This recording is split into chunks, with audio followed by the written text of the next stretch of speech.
And yeah, everyone, this is Thermite, and this is Weekly Shonen Jump for the week of June 21st, 2020. On the cover, we have the brand new series, Magu-chan, God of Destruction.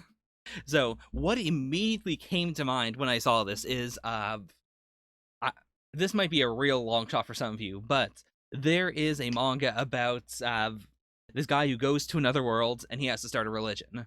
And he does it with the help of this little girl who I think had either she had the Cyclops eye or she had two normalized and like a big third eye, and then like a devil lady. And their whole thing was, we gotta spread the new religion. Uh, the title Magu-chan, God of Destruction, gives me that sort of vibe. Like, moe monster, but it's also a god. And, it's all about making this god, new god of new worlds. That said, I the fact that both of them are wearing normal school uniform stuff, I mean, I assume this is just a dress shirt and dress pants, but she looks like she's supposed to be wearing a Sailor Fuku. So like if it's modern day, then that slants way more towards towards Exorcist series, which I am very afraid of. I don't want to say it because I cannot continue to say that I don't have a bias just against Exorcist series in general. I've said that before, and at this point, though, the fact that I so viscerally react to just the idea of it being a yokai series or Exorcist series does show I have a balance. Like, I have a bias. So, I'm just gonna man up and say it. If this is good, it is going to be because it's a good series, not because it is a yokai series. Yeah, I'm definitely not feeling the Isekai vibes anymore. It was really just the eye and the whole, the fact that God of Destruction is in the title. Anyways, we're gonna get to that in like 3 series, so catch you for that. Before then, we have Actage, chapter 117, Steel. So, big component of the series has been, consuming other people or stealing their abilities. I don't know what exactly Yonagi would steal here, though. Like, I don't think she knows the older lady well enough at this point to take anything.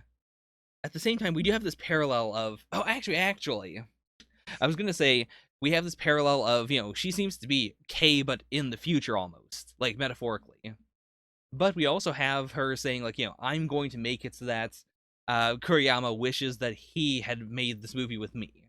Like I am going to steal him away from you. That might be what it is then. Or it could be Kay embracing the fact that she is in fact stealing Kuriyama as a director. Hmm.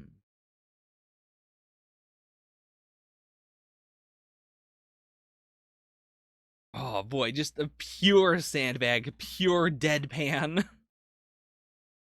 I am genuinely really curious to see if we are going to get like not the one shot again, but if I should have looked up her name because I bring her up like every chapter now.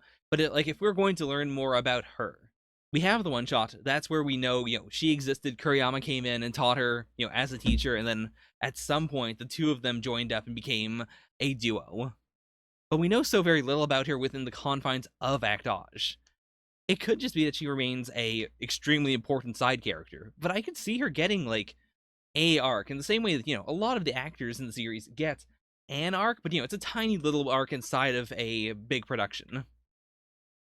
In that case, I think we might actually be saving her for the movie. Like when Kuriyama does his movie, like that is definitely going to be the climax of Actage. And in that case, I think that would actually be a really good time to say like, hey, we haven't explored her character at all. It's time, it's finally time. And then we'll get the Kuriyama arc as well. And then I don't know who else we would dig into at that point though. Maybe Arisa again. Like we've already seen a lot of her, but maybe. I mean, yeah, she doesn't have confirmation that Tamaki is in fact Tanpopo. Like it's all but confirmed. I mean, she outright said, oh, I didn't, and no one ever told me about this. So I guess that isn't what she's going to ask Kuriyama. What she wants is to ask, hey, what is your relationship to her? Like you knew this was going to happen. Explain yourself, which of course he won't. Yeah, that is pretty big. Like specifically the fact that she is like in the lead role. like a parallel to taiga dramas, I think, like, and I'm speaking way off base here because I'm not Japanese. I haven't watched the traditional like season, TV season year long taiga dramas. But I'd say Kamen Rider is actually a pretty good analog for that, in that, it's a yearly series, you get one every year. And similarly, like, it's not like it's full of well-established stars. Usually, a lot of people are actually like getting their first roles ever in Rider. And sometimes you have like people who are well built up, who are now trying to really get themselves seen, which I think like that's the component I'm thinking of. You have the absolute newcomers, you have the people who have some fame but they really want a defining role that kids are going to remember them by, that everyone is going to be watching. And then the third tier is like people who have been in big movies and stuff, and they just want to not slum it, but like they like Ryder and they want to be there. And like there's a lot. If you see an old guy in Ryder, he probably is a famous actor who just said, "I want to be in Ryder. Make me the villain character, or make me the guy who serves the soup," or that kind of thing. It seems like Tiger dramas sort of have that appeal to them. Wow. Also, Kay, very direct. Like, she was just kind of pretending to be cagey before, but that is so. That is just the entire problem of the arc immediately stated. Okay, you're not going to tag along with Tamaki. You're going to steal the show from her. Oh, that's also interesting. Like, it's not a back and forth thing. It is a. Also, you only appear in the first few episodes. That's interesting. Like, if this is going to be a long drama, then the fact that Kay only shows up in like the first couple of episodes is really surprising. Though I guess that it might be like she does so well that then the writers would say we gotta do more flashbacks at some point. Like while she is still in the contract, we've got to get her back in. This is such a interesting thing to do, because yeah, that also completely flips the point of it being so prestigious that she got the lead role. To say like, no, Yanagi technically is not the lead role, but she is. Like, they're both playing the main character, just at different points in the main character's timeline. That's also such a cagey thing to do in general. Like I've seen quite a few series with flashbacks, and I don't think I've ever seen one where I've been like, oh, the child actor playing this character is so much better than the actual character I've watched. I've seen quite a few where it's like, yeah, this is spot on. Like, this kid is doing it perfectly. Like, they are on par with the actual actor, or the older actor. But I've never seen one where I've been like, oh wow, the child actor is so much better than the adult actor. I wish the adult actor, like, I wish I could see more of the child actor. This is honestly such a cool dynamic, because yeah, like no matter what Tamaki does after that point, like she could do some big stuff that would cement her popularity, but at the same time, people are going to be fundamentally seeing Kay in her. Like, that is taking the concept of I'm you but in the future and completely twisting around the danger of it. It's no longer a you are pathetic because I'm you but in the future. Now it's I'm you in the future. Everyone is now only seeing your future when they look at me. They don't see me anymore. Ah. Her moods change so completely. I need you to support Yanagi. Your time will come soon enough. Oh my gosh, I really want her to have an arc now. Like, yeah, it's gotta be Kuriyama's movie. I don't know how they could give her even more focus. I mean, I think it might just be Kuriyama, writes it. He does the directing, like he's behind the camera all the time. They don't have a second unit. But then everything else would be her job, and then she would get super big billing, or even multiple roles. Like if they really wanted to like amp up the stress of the production, they could have the movie be she's doing like half of the thing, like she's doing like 5 different roles at once. But then when the movie happens and they're seeing it on silver screen, she gets like 5 different credits, whereas Kuriyama just gets director, and Yonagi just gets main character. So she's number 1. Like, she is the All Might of acting. When we first brought her up, I didn't realize that she was that big. Like, it seemed like I mean, I guess that's because we were introduced to her through Tampopo. Like, that is the big surprise, that everyone knows her. She is the biggest actress, and yet no one could possibly recognize her in Tampopo, because that was just her being her. I kind of wish we brought her up before, and to be fair, my memory is so hot garbage that maybe we did. But I don't think so. I feel like I saw some discussions of last chapter after I read it, and I feel like at some point someone would have brought up like, "Hey, we've seen her before," or this reference from 50 chapters ago. She's very yeah, she does seem like a very like down to earth sort of actress. Like she doesn't have this cult of personality. She doesn't have this like angel like thing that Chiyoko's got going on. That's really cool. Like she has done what Yanagi's done in school. Like she has diffused her own popularity. Like she doesn't get stalked anymore because it doesn't matter. Like she's just around. She's just normal, even if she's also extremely big. Huh. Like it has to be her ability to read people, right? I guess that might be her special skill. Like most of the skills we've seen thus far have been I'm really good at doing this thing. Or how do I put it? Like it's a more introverted skill. It is like doing something with your own mindset or doing something with your physical acting or having this natural deity like energy. But that would not apply to like Ren being able to make someone strip this much. It's gotta be that she can see what people want and then she, acts in response. Like, I guess that would be it. I was thinking of it as more like, she knows how to look at people and read them. But it could, we could still have it be something that is, inward based by saying she is just responding to what other people are giving off. Boy, this could have become a doujin real fast. Kay's looking at it as, I'm going to become you. But what she should be looking at is, like, we are both playing an actress, like a real historical person. So shouldn't you be trying to emulate that person? I think that's actually, I mean, I think Ren would have understood what she was doing either way, but this was a super big stealth misstep. Like, this is outright saying, like, I am going to try and attack you directly, as opposed to, we are both trying to do the same thing. That is so cutting. Okay, so there is a third girl even, but she's like a super young child actress. She's showing up in one episode. Ah, oh, gosh, Ren is so frustrating. She's not wrong in the slightest, but she is so extremely intentionally frustrating. She's so good at getting under your skin. Which I think has to also be, like, why she wanted rock, paper, scissors. It has to be this. Like, usually when we learn what a person's acting ability is, it is, like, it's not a hidden thing, it's not a secret twist or anything. It tends to be extremely obvious from what we've already seen. So it's gotta be this.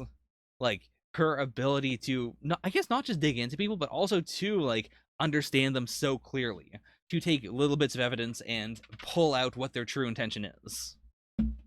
So her mother is still alive. I mean, I doubt it's someone we know. Oh! Okay, never mind. I thought this was Ren. Oh, that's so cool. I can't believe I didn't even consider her as, the child actress for this. Even though we literally just had her in an arc right before this. Like, what was that setting up if not this? Oh, that's such a strong statement, too. It's a bit annoying that I'm playing Yanagi as a kid, but playing Tamaki as a kid isn't bad. God. Okay, this was a banger of a chapter. Like, it's so political. It's so character focused. Oh my god. I'm feeling good about this one. Like, it's facing stiff competition in terms of, like, overall series I like, but god, what a good chapter of Actage. Like, it's all characters I love. It's all, like, this fast build. It felt like an action chapter. It's also so rare to see Unagi being so clearly crushed in a way where I don't think we're supposed to hate Ren or anything. Like, clearly, we're supposed to be annoyed by her, but she's not, like, the villain. Or, I don't know, she's the antagonist, but she's not evil. In the same way that I would say, like, in Death Island, Chiyoko had more of a villainous edge to her. Like, she had more of a, oh, I hate you sort of energy to her. Whereas Ren feels like, she feels more cat-like. She feels like she's playing with Unagi. Like, she is making Unagi frustrated and messing with her and poking holes in her. But it doesn't feel truly malicious. Which, honestly, is even more cruel than if it was through active malice. Alright, so that is Actage. Oh my god.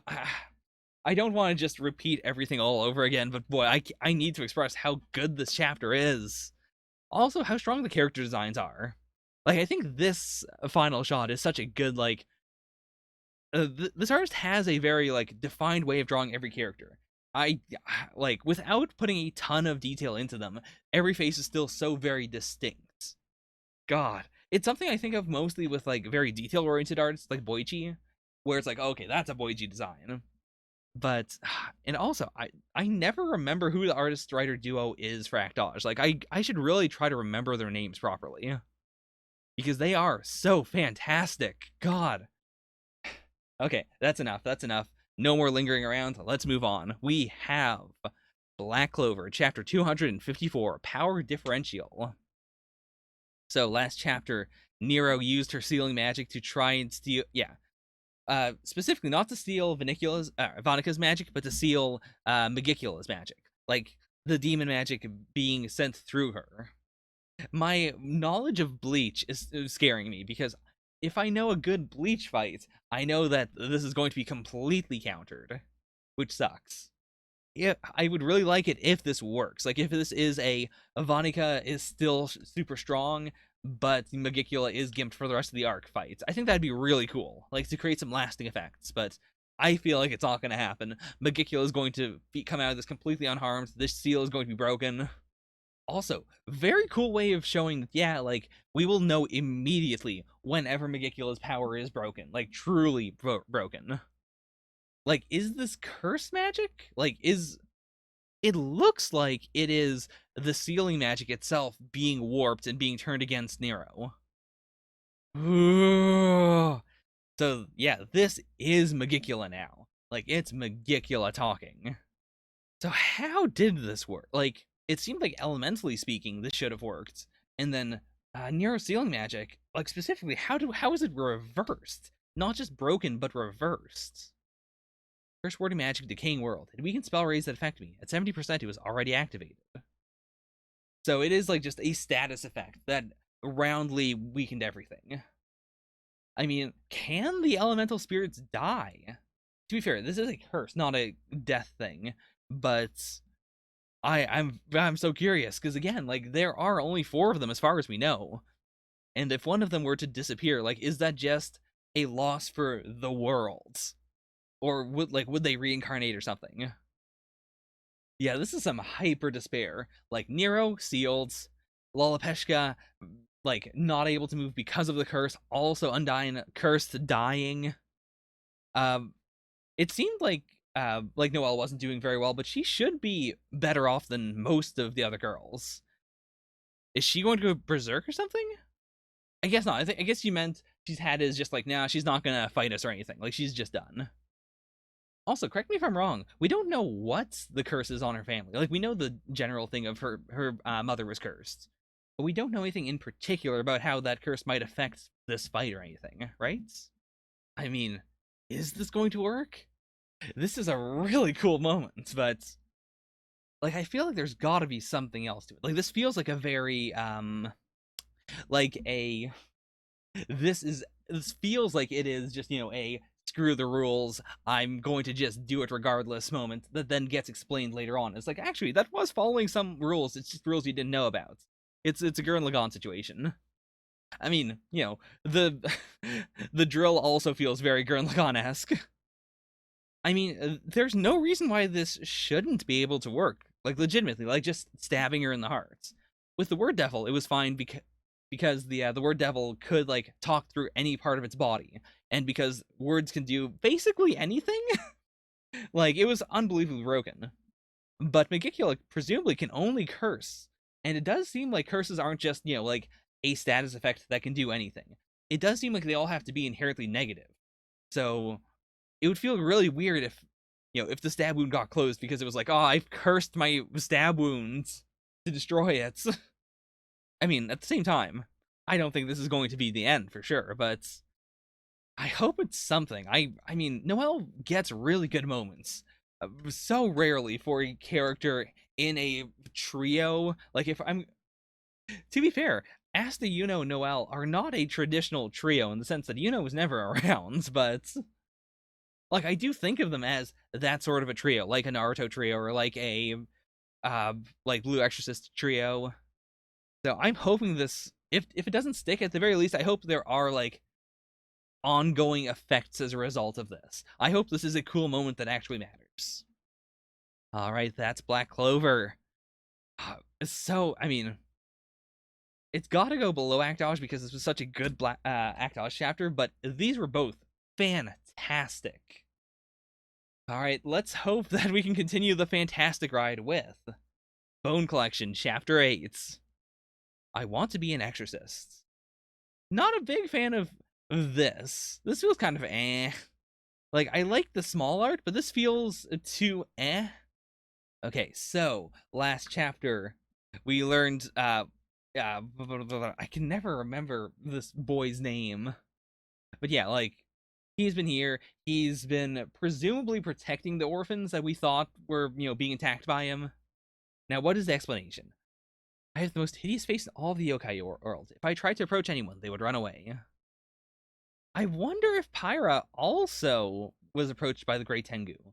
Because, to be fair, we don't know what the explanation for why she's doing this is. Like, we know that she wants to expend all of her magic and become a human.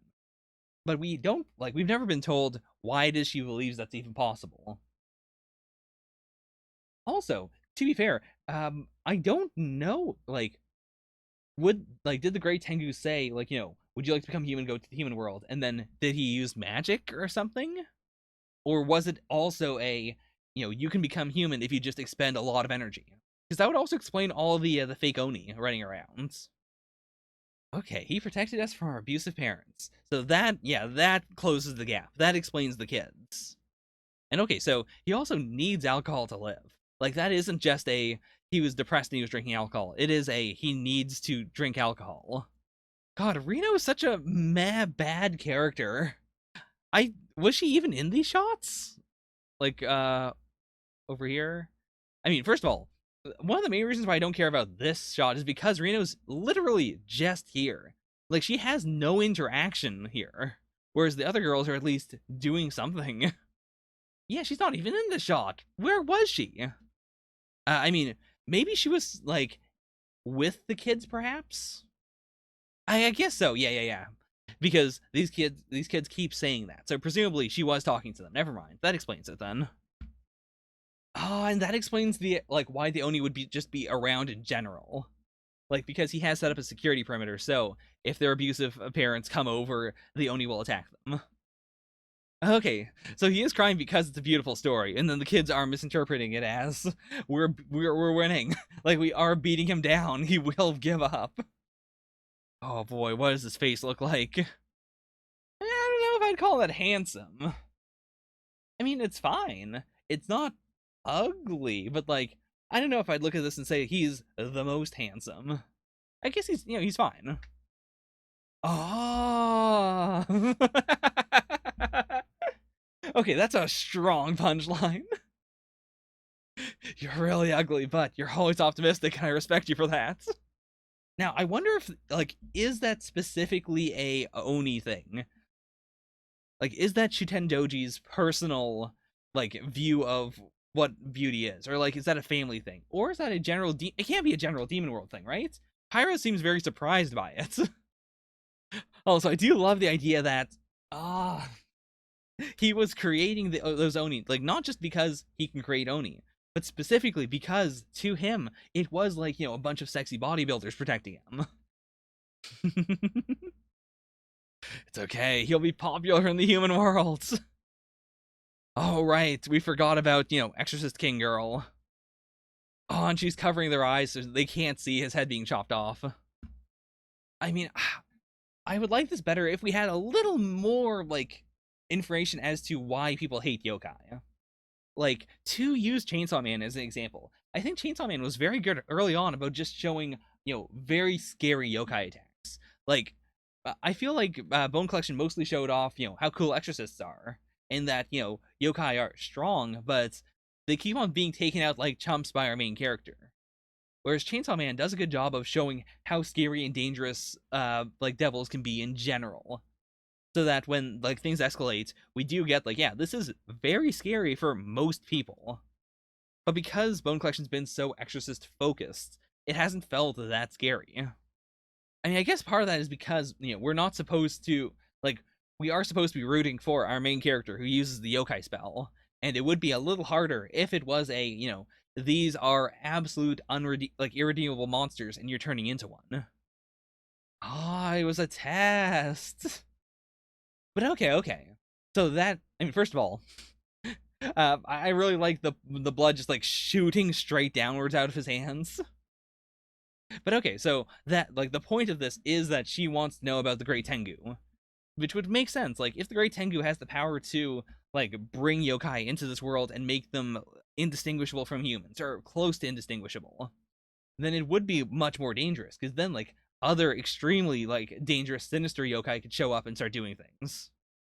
It's so weird that they just jumped into dodgeball, but I get it though. Like it is a happy ending to the arc. I mean, curious to see what's gonna happen to these kids now that no one's protecting them from being horribly abused, but still. Boy, I mean, I'm hoping the neglect is a joke and that we move towards her being a character. But I'm so scared that she is going to be, the third wheel. She's going to be what Noelle isn't. Like, it's going to be, two characters that are extremely good and extremely interesting, and then someone else, the other one. I don't understand what this situation is. I mean, I guess, this joke is, like Kazami's brother is so so beta for Pyra that she just uses him as a clock, and he does actually tick every second in order to make sure that it's 7 a.m. when he wakes her up. And I clearly understand why the two of them are sleeping together, but I don't understand why Kazami's dad is sleeping with them. I genuinely do not understand what the joke is there. It's like it seems like the joke is Kazami's brother is the clock. But then why is dad here? Oh boy, that's going right to the bottom. I mean, it was a good chapter, genuinely. Like it was a good ending to this arc. And I do like where we're progressing. Like with Kazami and Pyra as, this elite squad that go after yokai and resolve things peaceably, or as peaceably as they can. I basically just hope that Reno gets better. Everything else in this chapter was very good.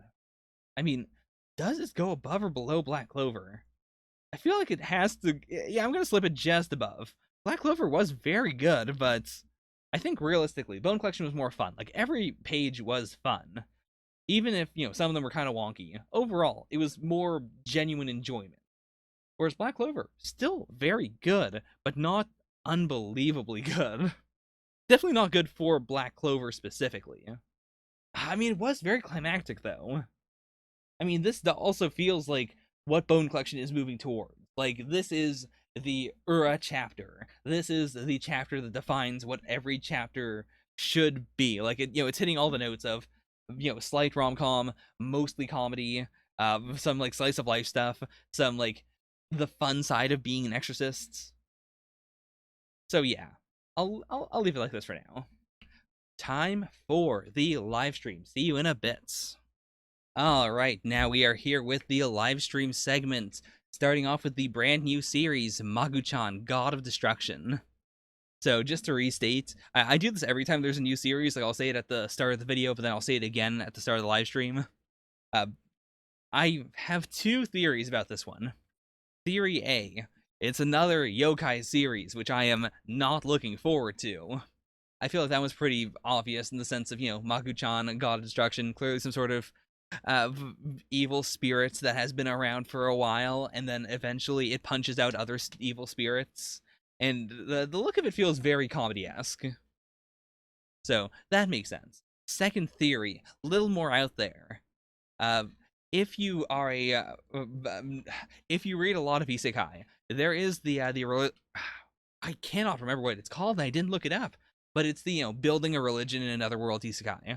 The one with the little girl, hey homie, the one with the little girl, Lolly, who has magic powers, but they don't seem to really be very apparent, and then the main character has been brought in from Japan to that world in order to make a religion out of this little girl. That's kind of the other vibe I'm getting from this. So one of those two. Like the Magu-chan God of Destruction. Like that feels like a very, God of Destruction, scary name. Magu-chan, very cutesy. It gives me that sort of vibe.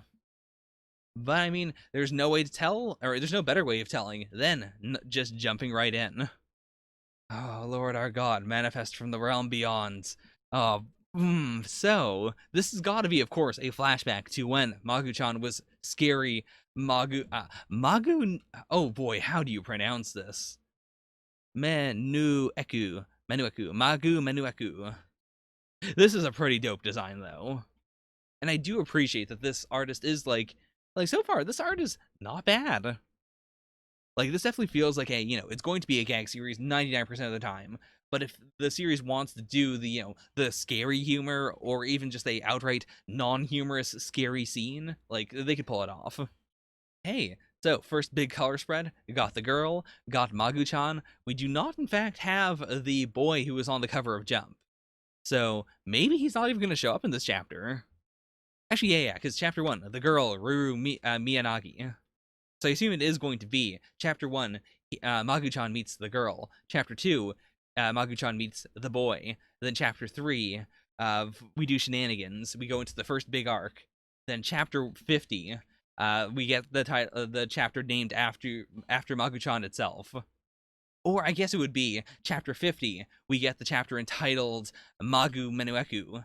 Then chapter 250, series ends, we get the chapter title of Magu-chan.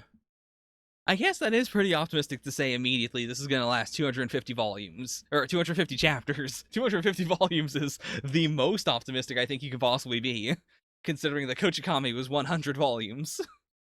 Also, I did say before, like, looking at the kids on the cover page, they look very modern. Like, the girl looks like she's in, middle school. The boy looks like that could be a uniform, or that could just be a dress shirt and pants. So, I assume that's all in modern day. Okay, so Magu-chan gets sealed in the crystal. Now, naturally, crystal found again, yes? River's design looks pretty good. Like, it's nothing extremely special, but it's distinctive enough. Like, if I saw, like, in the traditional big spreads Jump does for, like, Christmas or the New Year's, like, all of those, I can see the design and immediately go, like, oh yeah, that's Magu-chan's main character. It's so close to the surface. I mean, to be fair, this is a beach. Like, beaches are created by just the tides rolling over the ground millions upon millions of times, slowly eroding it, so... Okay, so boy is in the first chapter. Alright. Interesting, then, that the first, like, 2-page spread was just, the two of them, and not Ren. Oh boy, she just shattered it. Welp! Alright, here we go. Here's Magu-chan. Oh, I do like the darkness effect here. Okay, so it's not a, like, Magu always shows up like this. It is strange that its body has been diminished like this. Oh, I mean, I guess the obvious joke would be, immediately going from this to full form all the way over here. Like, sorry. This form. But I could see, like, if the series is going to last a very long time, I could see us doing the, like, slow progression of course, Magu can't always stay in a cool-looking form. It has to conserve energy. But depending on the enemy they have to fight, it just digivolves up to the appropriate size. And then this, of course, would be, like, its mega form. Or its initial mega form. And then, of course, it would continue to progress later on throughout the series as the power stealing escalates. Yeah, I can see the English Dio voice working here. Okay. I guess that is also important, that it can't swim. You lowly humans who used to fear my power called me the god of destruction, Magu Meguneku. That is also interesting that, like, we are immediately establishing Magu is not inherently a god of destruction. The cult called it a god of destruction. I mean, I guess that is the danger of a lot of things like this. Like, when I do predictions, some of them are very off base a lot of the time, but I do genuinely, I would say like 80% of the time, if I predict something, I do genuinely think that's going to happen, or there's a high possibility of it happening. There's a 20% chance that I am, making a joke, but I feel like most of the time they're pretty spot on. Oh boy. So that's not inner monologue or anything. Magu is just saying out loud. It should be easy enough to take advantage of you. And of course, so we are immediately stating, yes, Magu is not the only one. There are definitely many. Okay, so small form does have like energy attacks. So we don't have to wait for him to evolve to, get the big energy beams. Oh no, he's dead! That was so fast! Okay, so what exactly would be necessary to resurrect Magu? I guess it also depends on, like, if it is a you gotta kill people, that immediately puts the series in a much different light than, we just need to destroy things, maybe? Or we need to.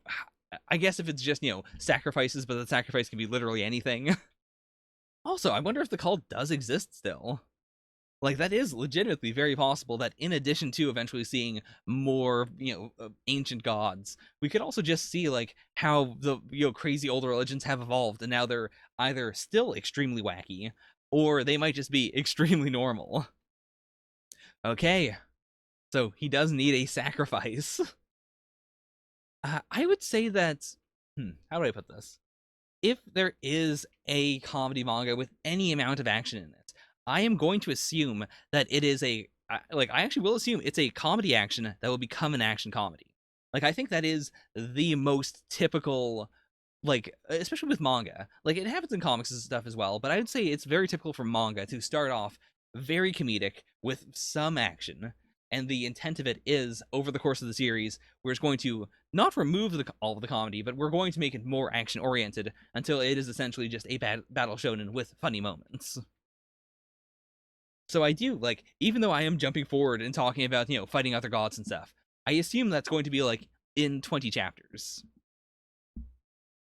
Incidentally, if anyone is reading King or likes King but hasn't been catching up, I would say King is a perfect example of, like, the kind of series I'm thinking of. Like Dragon Ball also, but I think King's a really good example of, starts off very, very comedic, and then it very quickly starts sliding into, like, not even an action series, but into a, like, really setting up the concept of an action series, and in, like, 30 chapters, it's going to be an action series with comedy. Oh, Zaku, yeah, you're not wrong. I'm going to say right now it's going to lean closer to Mitama Security than to King. Like, Mitama Security has more action scenes. I wouldn't say it has a lot of fights or a lot of, like, serious, oh, I might die moments. But there are more, like, actual battle-y moments so far than King. Then again, King's, like, it's less than 10 chapters in, so we still have time. But yeah, I'm thinking Mitama Security, but instead of ghosts, it is ancient gods. Also, we did set up before that, she doesn't just pick up claims for fun, but presumably she is extremely poor. Oh boy, that's a big Nato face. I mean, that is a pretty good explanation of Nato. And I do think Nato is extremely Elder God-esque. Like, it is. If I needed to sacrifice anything to Cthulhu, I would probably go with Nato. I feel like it is, like, it's got the stringiness, it's got the sliminess, it's got the sweets, but also it behaves in a strange way. Ah, yeah. This is a very big mood. This one's going into my reaction folder for sure. Ah, so it's, yeah. So, we're probably never going to see our mom. Okay. I shall grant you whatever you wish. Whatever it is you desire, I shall destroy it for you. I mean, to be fair, as much as, in my life, there have been moments of, like, I wish this person were dead, or I wish this thing didn't exist. I would say most of the things I don't want to exist are metaphysical things, or concepts, as opposed to, a physical object I want to have destroyed. That is true, though, homie. Like, yeah, it is much, it's extremely more common for it to be mom dead, dad always working. Uh, he actually looks really sad here. I mean, yeah, like, if his main worth seems to have been people calling him a god of destruction, then this being a situation in which he can't destroy is, like, that's definitely a humbling experience. Which means we either have to go for, this is the power of destruction, but, you can, destroy things that are all, that is ultimately not a bad thing. Like, how would I put that? Like, what is something where you use the destructive ability, but it isn't. I guess, like, depending on how the beams work, like, construction work, like, you gotta demolish a building, or, anything where it is, you gotta break something down in order to build it back up. That feels like that would be a very strong theme for a series about the god of destruction. Destroy capitalism. But yeah, I could see it going either in that direction, or, and this is much less likely, it could be you thought you were a god of destruction, but that's because that's the only thing anyone ever asked of you. What I want is for you to create something, or what I want is, X thing, and then it turns out, oh, Magu could do that. Like, it is just essentially an alien or an extra dimensional being that humans simply thought of as being destructive. I mean, honestly, yeah. Cleaning is a form of destruction. You destroy the dirt. That said, I mean, just from Magu's physical body, I can't imagine it vacuuming very well. This does look extremely cute, though. It's so moe. I mean, Magu-chan really has the vibe of, what if Moriking was still Moriking, but he also, like, instead of having the sexy human body, he was literally still a beetle the whole time. I guess also if he had a giant ego. I mean, I guess Moriking does have a giant ego. He's just also very altruistic in a way. Oh no! Oh boy, okay. That's a good panel. So bendy. I mean, yeah, I can understand the scariness of this. I also imagine Maku's not going to like being in a backpack or being in a glass jar. Any of the typical, I've got to hide you from my parents situations. This is going to be very unpleasant. Oh, he's so mad. I do like super long snake Magu-chan, actually. This is a good design. Also, I guess in general, I do find snakes to be, like, physically very funny. Like, not in, like, if they're slowly slithering, I think that can be, pretty scary. But, like, a snake that's just sort of, like, flopping around, I think is extremely funny looking. Okay, so what has he done this time? Ah, it's the literal, I cannot stand you physically looking down upon me. Ah, good one. Yeah, like, I do think Magu-chan is a extremely good, like, especially because I think the best trait of, this, good jump design is a kid can draw this character and you still know who the character is. Like, even with super detailed designs, like Emma from The Promised Neverland. As long as you get the Hoge in there and you make sure her hair is, the right-ish color, like, if you get a yellow, or sorry, an orange in there, you got her eyes, like, you can get Emma. Or like Senku's design, very, like, lots of detail in the actual manga, but you can simplify it down into big hair, green tips or blue tips or whatever tips you want, really, and then you got to draw the cracks. I think it's honestly really good for a gag series, because also, like, yeah, this artist can clearly do full form Magu-chan, so you get to have the best of both worlds while still having the character look recognizable either way. Like, yeah, Core Sensei's actually really good for that. You wouldn't think so, but like when he goes full black and he has like all the detail, and he's got like the mouth. That's so it's the detail is so scary, genuinely. So he's got to learn how to respect her. But I mean, I guess it might be my body is so fragile that I have no choice but to respect you. Or it could be more of an ideological, I am the destroyer, but she is the creator. I can't get Nato, but she can. I mean, first of all, I wonder if his mindset might change if he looks at the world right now. Because I can genuinely understand why you would have great disdain for humanity if you live in the Middle Ages and all you do is, people come to you and say, oh, please destroy that army, and you do, and then another army comes anyways. Like, if it's all just, senseless slaughter. Not that there isn't senseless slaughter right now in 2020 everywhere in the world, but, like, I think looking around an average city would tell you, yeah, humans can progress. We're not great, but we are pretty good. Like, we aren't perfect, but we are extremely good. Zaku. That's a really good one. I mean, I'm actually thinking of a character that looks very much like fully grown Magu, right? Like, there's got to be one that is a Cyclops and has the tentacles, right? Or is it just so fitting in my mind that I can't help but imagine it as a Yu-Gi-Oh card that really exists? I might also become like conflating a Cyclops and a tentacle monster. Now that I think about it, I. I mean, as much as Magu is clearly a problem here, at the same time, like she is also a very bokeh-esque. Like everything she wants uh, are clearly things that Magu cannot physically do. Like even if if Magu was a talking dog or something, it would be the same problem of you don't ask the talking dog to take, stuff off of hangers that are super high in the air. But okay, so it's gotta be of it does start raining and it gets real windy, and Magu is like, "Oh, I'm going to get it. I'm going to, save your school uniform. Maybe everything else is fine. Maybe just the school uniform blows away." And then he either destroys it with an eye beam, or it does just, get ruined. And then he is humbled and he realizes, oh, all I can do is destroy. I wasn't able to protect this thing. And then he realizes, oh, that's also why the humans wanted me to destroy things. It's because they fundamentally wanted me to protect things, but all I can do is destroy. I hate myself. And then she comes back from school and says, I'm sorry, I shouldn't have made you do this. In fact, but it doesn't matter because you tried. And then they kiss. I mean, also Zaku. I would agree with that. Like, I would say that it's not that things have gotten overall worldwide better. I guess it's also genuinely, like, the mindset I was approaching this with was the mindset of the people who summoned Maku would have always wanted him to destroy something.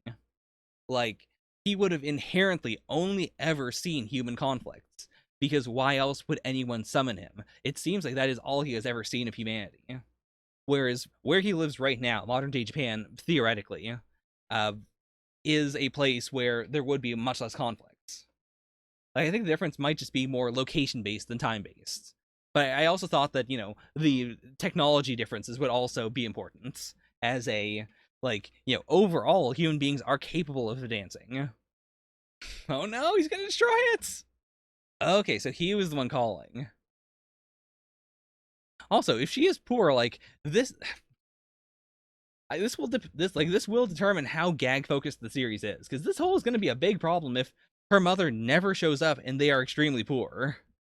Oh yeah, Magu-chan is extremely good for any sort of like sitting on something merchandise. Like same with one of those headphone jack things that you put onto your phone, or a hat, or like a bracelet, or even like one of those things you use to tie your hair up in like a side bun. Like you could definitely have a Magu-chan that like situates on top of your hair bun. So Magu-chan has to destroy the typhoon. That's where we're going, right? Right? Not a fan of this one. In general, like, I do genuinely really enjoy when a speech bubble is like at an angle, or like when a sound effect goes over a speech bubble. I don't think this one's interesting though. Like this doesn't really, I mean, I guess it is saying that, the sound of the rain is louder than the loudspeakers, but it doesn't really have like an aesthetic purpose that I really enjoy. I don't know, Zaku. This could be more comedy focused Chainsaw Man. I mean, it does seem like Chainsaw Man would really like to be a it would like to be a, a rom-com series. It would like to be a series where it is mostly comedic with bursts of action. That is just, I mean, I guess when I say that, I don't mean that's what the series wants. That's what Denji wants. Denji would like to live in the world of Magu-chan, God of Destruction, in which he is Magu-chan and Makima is Ruru, the girl. Also, what is the time scale of this actually? Because she did go get groceries, but Magu was like, holding on as I was, or like, we saw the hanger come off while she was getting groceries. So Magu-chan has to be pretty darn far away at this point. Also, I do think this is actually a very cute look. Like it is the extreme version of the boyfriend shirts of I'm this entire shirt is essentially a dress for me because the shirt's so big. This is exactly that, but it's a small shirt and just a smaller creature. I do think the aesthetic of a cat inside of a human shirt is like one of the strongest, like cutest aesthetics in the world. So I'm into this. I would buy a Magu-chan plush that looks like this. Oh, maybe Magu-chan, flies over, like, he's falling, and as he falls, he uses energy blast. Energy blast propels him back to house. I guess not. Like, it seems like that energy blast was enough to completely drain him, so he wouldn't have a second one. Oh no, the shirts! Oh, but the shirt was not as important as Magu-chan. I mean, I guess this is, like, more so than everything else I brought up before. This is also the important moment of, you are important not because you are a god of destruction, but because you exist. Like, what you can physically do for me, a human, is not as important as your own existence. It's such a perfectly cold statement. Like, homie, Zaku, the two of you are the duality of man. That said, I don't know if I'd say that they're friends at this point, but I get the sentiments. I do like the sentiment of it. Magu's like body is also perfect for this gag. Like I'm holding on to you so you don't die, but I'm also slapping you away like a tetherball. Did you come back to fetch me or destroy me? Oh boy, the water's really starting to well up now. If your body gets back its original energy, you can destroy anything, right? Yeah, so it's gotta be the storm, or, the typhoon. Is a 3-pack of Natto strong enough to bring him back to his original form? Or his whole form? I feel like that's a bold statement. This feels like a statement from the Japanese natto industry, explaining that yes, 3 packages of natto is equivalent to the power to do anything. What is happening in chat? I mean, first of all, shoving the hand all the way up there is very lewd. But secondarily, I actually like this form more than his final form in terms of a, like, repeat seeing form. Like, imagine full form is only going to show up, like, a couple times ever in the series. Whereas this feels like this could happen a couple times. Also, actually, her hand, like, still being on him, it gives me a very, like, early Parasite feel. Like, especially with the eye, actually. The eye feels very Miki-esque. Your power isn't one of destruction at all. I don't... where is she going with this one? Because clearly, like, it is a, I will destroy the typhoon for you. Like, that is the point of this. He is destroying the typhoon. So is she spinning it as, like, instead of destroying the typhoon, you've created peace? I do really like this page, by the way. Like, she looks gorgeous on both of these shots.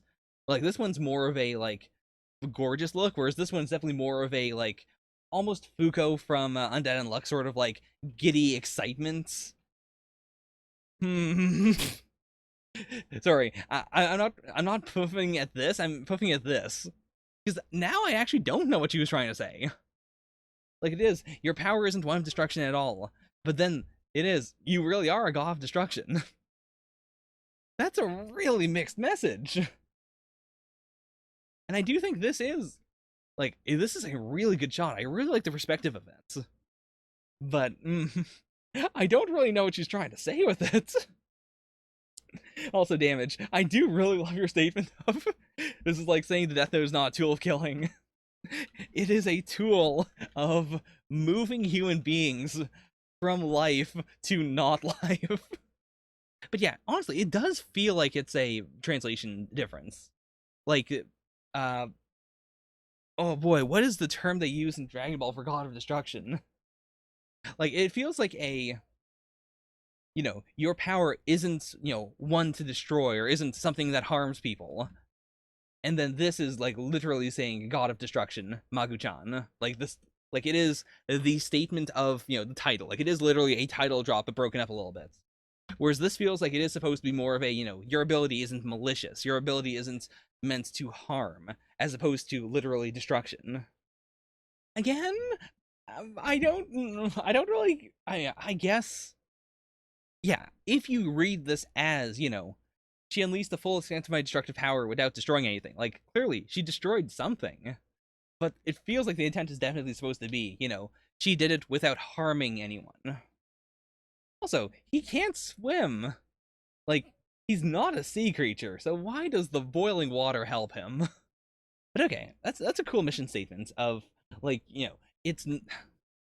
He doesn't rely on, like, he does rely on her to some extent, but this isn't meant to be a you rely on me dynamic, nor is it meant to be a, I am useful to you, therefore you keep me alive dynamic. It is a we are equals, we are friends. Yeah. It is almost as though she deems us on equal footing. Alright, I do like their dynamic a lot. I also find it really surprising, actually, that uh, her friend, I guess, yeah, like, he's not in this chapter really at all, apart from just, being established as existing. But yeah, like, as the color page implied, this was just her and Magu-chan. But yeah, I would definitely agree, Zaku. Uh, Boy, like, as for the other series, like, this does feel like it is the, how do I put it? Like, Bone Collection had a very bad first chapter, but after that, it's really defined itself. Magu-chan could do the same thing, but it definitely has the Bone Collection problem of this first chapter feels like any first chapter. It feels like a real, uh, not a White Knight chapter. It feels a little White Knight. It feels like a very, this chapter should make anyone happy. Like, regardless of who you are or your view of the world, you should be able to look at this chapter and enjoy it. But even then, I would say this doesn't do that. Like, this has problems. It has wonkiness in what it is saying and what it is doing. But it seems like the intent really feels very like, this is a concept that anyone should be able to enjoy. This is very mass markets. Whereas I would say, like, most other series that I like are not, like, they are mass market to some extent. Like, that's just Jump. But even something like Black Clover, which is very commonly derided as being, it is generic Naruto or it is generic Shonen Jump series. I would say it's still very distinctive from a lot of things running in Jump. Like, even going back to chapter 1, like, it is a little cookie cutter, but there are, like, points to it that are interesting. Like, the Asta Yuna dynamic is pretty unique. It feels so old man of me to be dunking on these, like, to be dunking on basically every jumpstart besides Time Paradox Ghostwriter. Everything else has been pretty weak. Like, I do genuinely enjoy Bone Collection, which is why it's still, oh, I forgot to do Ayakashi Triangle, actually. Hmm. That's a little, the fact that I didn't even put it on my list of series is kind of concerning. That feels like a real, you know, take one step up these stairs if you think Ayakashi Triangle has merits to it. Take one step downwards if you think it's garbage. Ah, you took a step downwards even though you thought you took a step up. I guess I'll ask chat right now. You want me to do Ayakashi Triangle Chapter 2 on stream? Because first chapter, honestly, wasn't super hot. I might just not do it. But okay, sure. In that case, let me just quickly edit the live stream series thing. Because I do want to give it the benefit of the doubt. Like, it's very possible it's gonna be dope. So let's jump right into. Actually, no, I forgot to rank. I forgot to rank them. Magu-chan goes at the very bottom. Can't lie. I mean, that's also very important because this week has been, like, so far very good. Like, all of the pre-recordeds were extremely high quality. Like, I enjoyed the chapters for all of them. Okay, now let's move into Ayakashi Triangle. Oh boy, I forgot to do the thing. Ayakashi Triangle, Chapter 2, Girl Friends. Now, my phone seems to have picked up on the innuendo. My phone is a Canadian phone, so it naturally just removed the space and was like girlfriends. But that is not what the chapter is. The chapter is girl friends, which concerns me because I feel like the series is going to state now that, the cat was correct. It is going to say that men and women cannot, or how do I put it? Men and women can be in a relationship, but two women definitely cannot. By the way, I do think, like, I do really like the promo picture for Ayakashi Triangle. Like, for specifically not having the main character's actual look on it. Like, I think that is actually really cool. Any series that does that twist is, like, if that's not going to be on your cover, I think that's really cool. Because that's saying, we're not going to be like Rosario to Vampire, or we're not going to be like the series that ended pretty recently. Like any of those one person, two designs series. I guess it is also stating potentially that, like, this isn't going to be a he's always a girl series. Like, we might end up ranmaying it. Also, this font looks pretty cool. Like, I wonder if that's Viz looking at it and going, "Oh yeah, we gotta do this," or if this is the mangaka who already like created a English, logo for it, and now Viz is using that. Because Viz generally, like, when Viz picks up a series, generally they will like just take a normal font and kind of make a logo for it that is, like kind of a logo, and then if the series gets a volume release, they properly go in and make a better logo. Really, like this is a most chapter twos do something like this. Like it is a if you didn't read the first chapter, here's what you need to know. And this is really setting like this is the appeal of the series. I cannot get over the tattoo. It is I mean honestly, I do like this tattoo so much more than the like traditional dojin, the heart of fertility. Like the first time I saw that tattoo, I thought it was fine, but it's so overplayed. Whereas this one is a like it's a strong combination of the masculine and the feminine symbols without it being like, the very traditional, up here and then down here. Like it is original in its own way, and it has a cool aesthetic to it. I mean, I don't see the problem of looking at yourself in the mirror. I mean, if the series is going like if this isn't the sole premise, if it is going to be like, more people get cursed, I would like to see the like her become a guy. I think that'd be really cool. No, no, Naruto did not invent the womb tattoo. I'm certain I've seen them before. It is possible though. When I think womb tattoo, I do think Naruto. I don't like the idea of, of that original because Naruto was also a baby. There's a lot of problems there. I mean, I do appreciate the idea of it being a back and forth of, not all Ayakashi are bad, but you should be protecting yourself, as opposed to a general, like, I like Ayakashi, I don't. Boy, even though I do understand, like, this is what most mangaka do, this is just understood as a, like, you do it.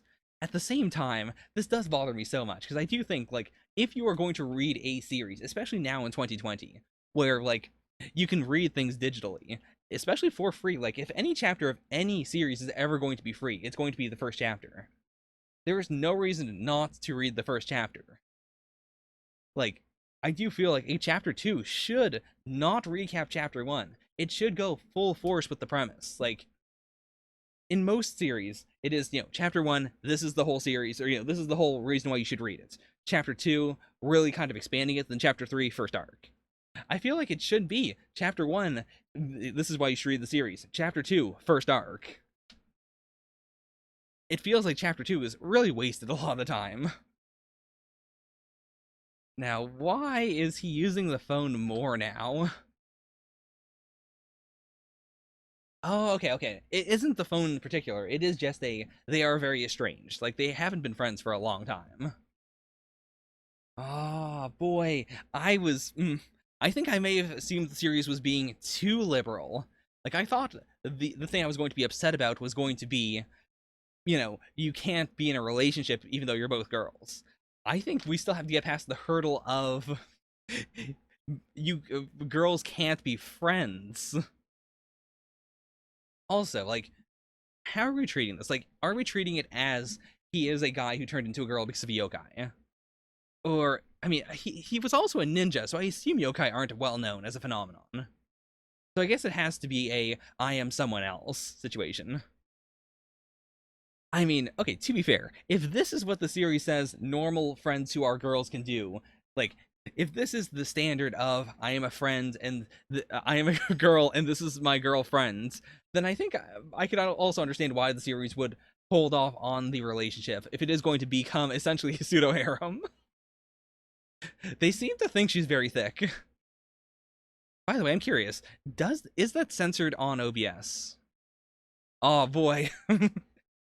So it looks like censor bars do not work on the OBS output, by the way. Which shouldn't really be a problem, but just so you know. Now, why would he do that? I guess because if you don't, you have to suffer through the worst possible fate, which is being female. Ah, so monster of the week. I was also assuming that Shirogane was going to just hang out with the main cast, but I guess if he is the main villain, like, that would be much more interesting than just, I'm gonna hang around and pull out, do shenanigans and pull down your skirts. Like, if it is supposed to be an actual antagonistic dynamic, that'd be actually pretty cool. Oh boy, what is this design? I assume giant dog, actually. A giant dog would make sense. Oh boy, never mind. Not against the design. Like, I do think it's a cool design, but boy, this is not what I was expecting. He's so Bara. Boy, those lips are so close. Not gonna lie, not into it. I mean, not just in a, the traditional Thermite is the sexual problem, but specifically in a, like, I've read so many good Yuri series, or just, series that are about, like, where it isn't just a Yuri implication. It is, these girls like each other, and also there's an interesting storyline going on. So I'm not super into the concept of Yuri baiting, because it's like, well, why would I care for the baiting when I know that I can get the actual thing?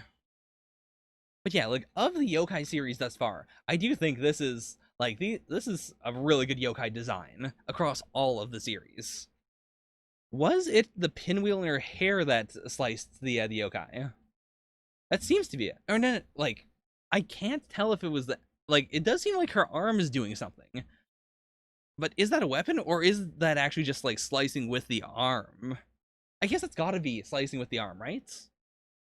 We didn't see a weapon. Also, yeah, tons of thigh surface. Yeah, I mean, I guess I'm gonna go with Ranma rules of whatever the person happens to look like at the moment is what I'm going to use, just for convenience's sake. Although, actually, I guess Suzu is still referring to him as a guy, so I guess I will go with guy, actually. I'm so used to Ranma rules, but to be fair, I'm also thinking of, not early Ranma. I'm thinking of, like, late game, this is just a thing Ranma. I mean, homie, you know why the female design is always so much better. It's because the manga, like, the mangaka definitely draws the female design and then goes, this is the design that I'm going to do. This is the design with the fan surface. The male design exists that there's a male design. There are, I mean, to be fair, there is a very small preset, or not preset, what am I thinking of? Like, there's a small sliver of series that are, the girly boy slash like person who looks extremely feminine who also just becomes a female sometimes, and I think that's an interesting dynamic because it is essentially like, see, that's cheating though, because that is just, I drew one design but sometimes I change what's in the pants. The ultimate move would be extremely good male design and extremely good female design, but that they are like traditionally masculine and feminine to amplify the point of the gender swap gimmick. I mean, I've seen those images. I haven't seen a manga based on it, but I've definitely seen the, a sexy girl turn, like, it is the sexy girl is cursed, and then her boobs shrink, and then she gains male genitals, and then, she's like, oh no, I've become a femboy, I hate it, I need to go back. I do like the side characters for being, the maybe an actual lesbian, probably not, and the girl who uses Instagram. Like, I think those are fine side character design, or like, choices. I do find it fascinating that the advent of social media has just created an entire classification of character that is just character that uses social media. Like, as opposed to all characters being slowly augmented by social media, it has been sort of compressed in manga to the character who uses social media. And then everyone else who kind of uses texting slash, emails, but they don't use social media. Like, Kaguya's, Kaguya's an exception, but I mean, Kaguya's an exception to kind of everything. They finally moved to the glorious, like, movement forward of, it's okay for two people to be sitting together shoulder to shoulder if you're both female, because, of course, they're not in a relationship. I don't know if that space is ever going to be closed. I would like it to be. Actually, the way Jump is now, I feel like there is a better chance of the space eventually closing, but I think it's it's still a slim one. It's gonna be in the final chapter. But I legitimately do not know. I cannot give a like a certain guess as to whether it is going to be, they are together as girlfriends, or whether main character becomes a boy again, and then they have a holy Christian relationship. I feel like Japan would necessitate he becomes a guy, but he still has long hair or something. I think it's actually going to be the build of the series is um, the two of them do fall in love as girlfriends, and then Shirogane at the very end goes, "Ha ha ha! I've realized that over the last thousands of years, I thought this was impossible, but now, if you've fallen in love as girlfriends, you can't fall in love as man and woman." And he destroys the curse. And then we have the final arc be, "Oh no, you're a boy now, but I still love you. I can't believe it." Heterosexuality is capable of bridging this horrible gap between male and female. It's possible for men and women to love each other. What a great day for straight pride. And then they get married. Bad Boku Girl? It feels like it's gonna be Bad Boku Girl. It's Boku Girl for kids. It's Boku Girl for straight people? That's really, you're right, it is. I think they would phrase it as, it is Boku Girl for normal people. Yeah, that is exactly spot on. Boku Girl for normal people? Boku Girl has a warning. Not as like, this is gay or this whatever. Just as a this is a weird manga. Don't read this. Yeah, I forgot about that. I forgot every chapter starts with a warning of, this is a weird manga. Wacky TSF transformation manga. But boy, okay. I don't regret doing chapter 2 now. Definitely doing at least chapter 3, and then probably not doing the rest of the series. Why do we keep on seeing Shirigane's balls? I don't understand.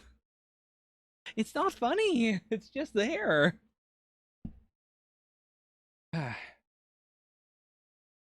Anyways, that is Ayakashi Triangle. Now, big question. Was this better than Magu-chan? Because I will say, I think this was a better reaction than Magu-chan.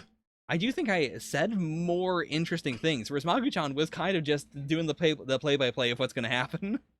What's the triangle? Right now it seems to be these three characters. Like, it seems like it is the triangle of Shirogane wants to eat girl. Girl is these two are maybe going to be in a relationship, but not really. They're childhood friends. He wants her to stop liking Ayakashi, which are, the yokai of the series. She likes Ayakashi. Oh no, this is Boku Girl with yokai? Oh yeah, it's Yokai Boku Girl. Oh no, that's not just bad Boku Girl, that's the worst dimension Boku Girl. It's the darkest timeline.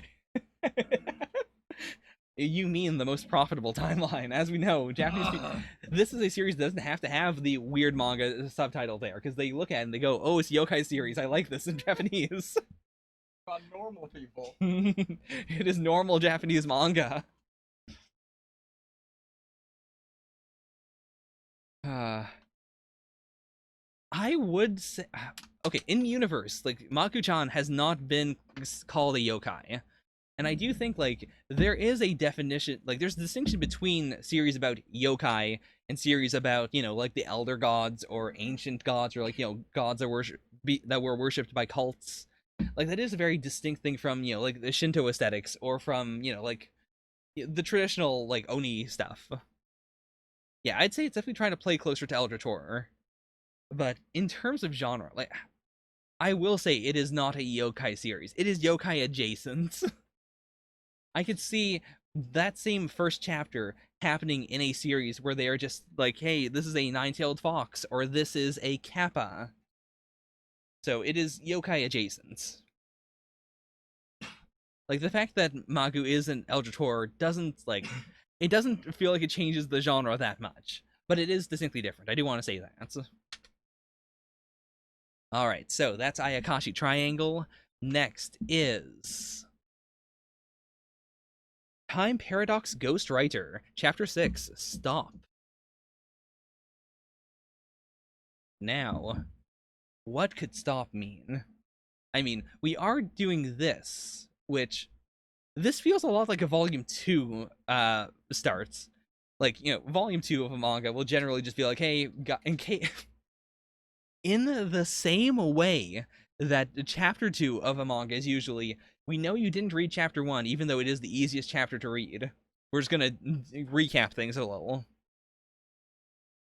Homie, I'm not saying all Lovecraftian horror is yokai adjacent. I'm saying in the realm of manga, most Lovecraftian series, not horror, just series, are yokai adjacent. I would say that oh, which one am I thinking of? Um the one that makes all the Kamen Rider references. Anyways, that's not important. What is important is the fact that I don't like it when the second volume of a series recaps the whole series. That's what the pages before the chapter are for. Those are the pages that are supposed to tell you, like, hey, this is the premise, in case you are starting with chapter 2 or volume 2. Naruto. I would say that Naruto is actually no, Naruto is more Lovecraftian. I'd say Naruto does enough to justify why it is about Lovecraftian creatures, or girls that are also Lovecraftian creatures, as opposed to like other series that are more Lovecraft lights, that are more just, hey, look, my name is Nyartholep, I'm cute, nya nya. Sorry, nyar nyar. Anyways, I feel like this is going to be, if this is not, then this has to be saying, like, the stop has to refer to either the teleports stop, like we're establishing this at the start of the chapter, because the crazy thing is going to be it isn't happening anymore, like because the like this got destroyed or his power went out or something. Or alternatively, it's going to be stop, as in like his editor comes over to his house and he throws a sheet over this, and like it starts activating. He's like, oh no no no, stop stop stop, I can't let my editor see Jump from the Future, because then he'll know that I'm ripping off Jump from the Future. That's the one that I actually have way more like hope for. Oh, what chapter is this? It looks like 15. Yeah, 15. Also, this lady looks a lot like the I don't want to say it in case anyone hasn't read Promised Neverland, but it looks like a character for Promised Neverland. White Knight is having 3 straight issues with color pages. That is a big statement. I would actually be very interested in a series about, like, a translator. Like, not replacing this, of course, but just a different manga series that was about, like, like Stephen Paul. Someone who is being tasked with, like, their first series is just a random series, but they can immediately tell, oh, this is really good, but it's also so Japanese. And how do I translate it? Like, how do I get all of this comedy across? Because it's so specific, but it's so funny. Or something like that. I think that'd be really cool. Like, I do appreciate the pressure here of, I need to, redraw this, and my art isn't nearly as good. But at the same time, like, it feels less extreme because, the story's still the same. The panel layouts should still be the same. And I do think, like, art is important, but I don't think art is the end all be all for a series. Like, especially since his art style isn't terrible. Like, it is just average. I don't know, Zaku. Like, I mean, the weekly manga discussion podcast, or sorry, not that one. The weekly Shonen Jump podcast does have a lot of that talk. And even though the people on the podcast can be pretty awful as human beings, I do think they have a lot of interesting takes. Or, when Stephen Paul shows up on the One Piece podcast, I think he has a lot of interesting talks about, like, hey, this character is real weird. And I had to make the big choice of, like, do I translate his last name to fit just him? Or do I go for a broader meaning, knowing that this is One Piece and 50 people with this last name might show up and they all have to be consistent? Like, I can see it being interesting. I don't think it would run and jump, but I think it's a cool concept. Also, this is stating that, like, as the first chapter goes out, Teppei has chapter 15 of, the future version. So he has quite a big look forward. He doesn't have enough to state, like, what the final arc is going to be or how long the series is supposed to be, but he has a fair amount of lead time to, like, if someone were to ask him, what do I do with this character? Or is this background important, or can I simplify it a bit? Like, he would have enough to know, like, basically what's going to happen for this arc and maybe the next arc. Oh no, Pep, has it been an hour? Oh boy, I mean, my OBS is stating it's been 2 hours since I started the pre-recordeds, so this might be a long one. Well, to be fair, we don't have My Hero this week, so this should even out. It should be fine. I wouldn't say White Knight is normie Chainsaw Man. I think White Knight is any yokai series in Jump, but good. Like that does seem to be like we haven't really seen enough of it to really distinguish it apart from that. But it seems like the concept of White Knight even is just like in the same way that a lot of yokai series are just sort of this series is supposed to be popular. I hope people love it. White Knight seems to be the same thing, except Itsuki Aino is skilled enough to actually make it something that people really like. You know, it would be extremely bold if someone, just a mangaka completely unrelated to the Time Paradox Ghostwriter team, were to just start a series in Jump called White Knights.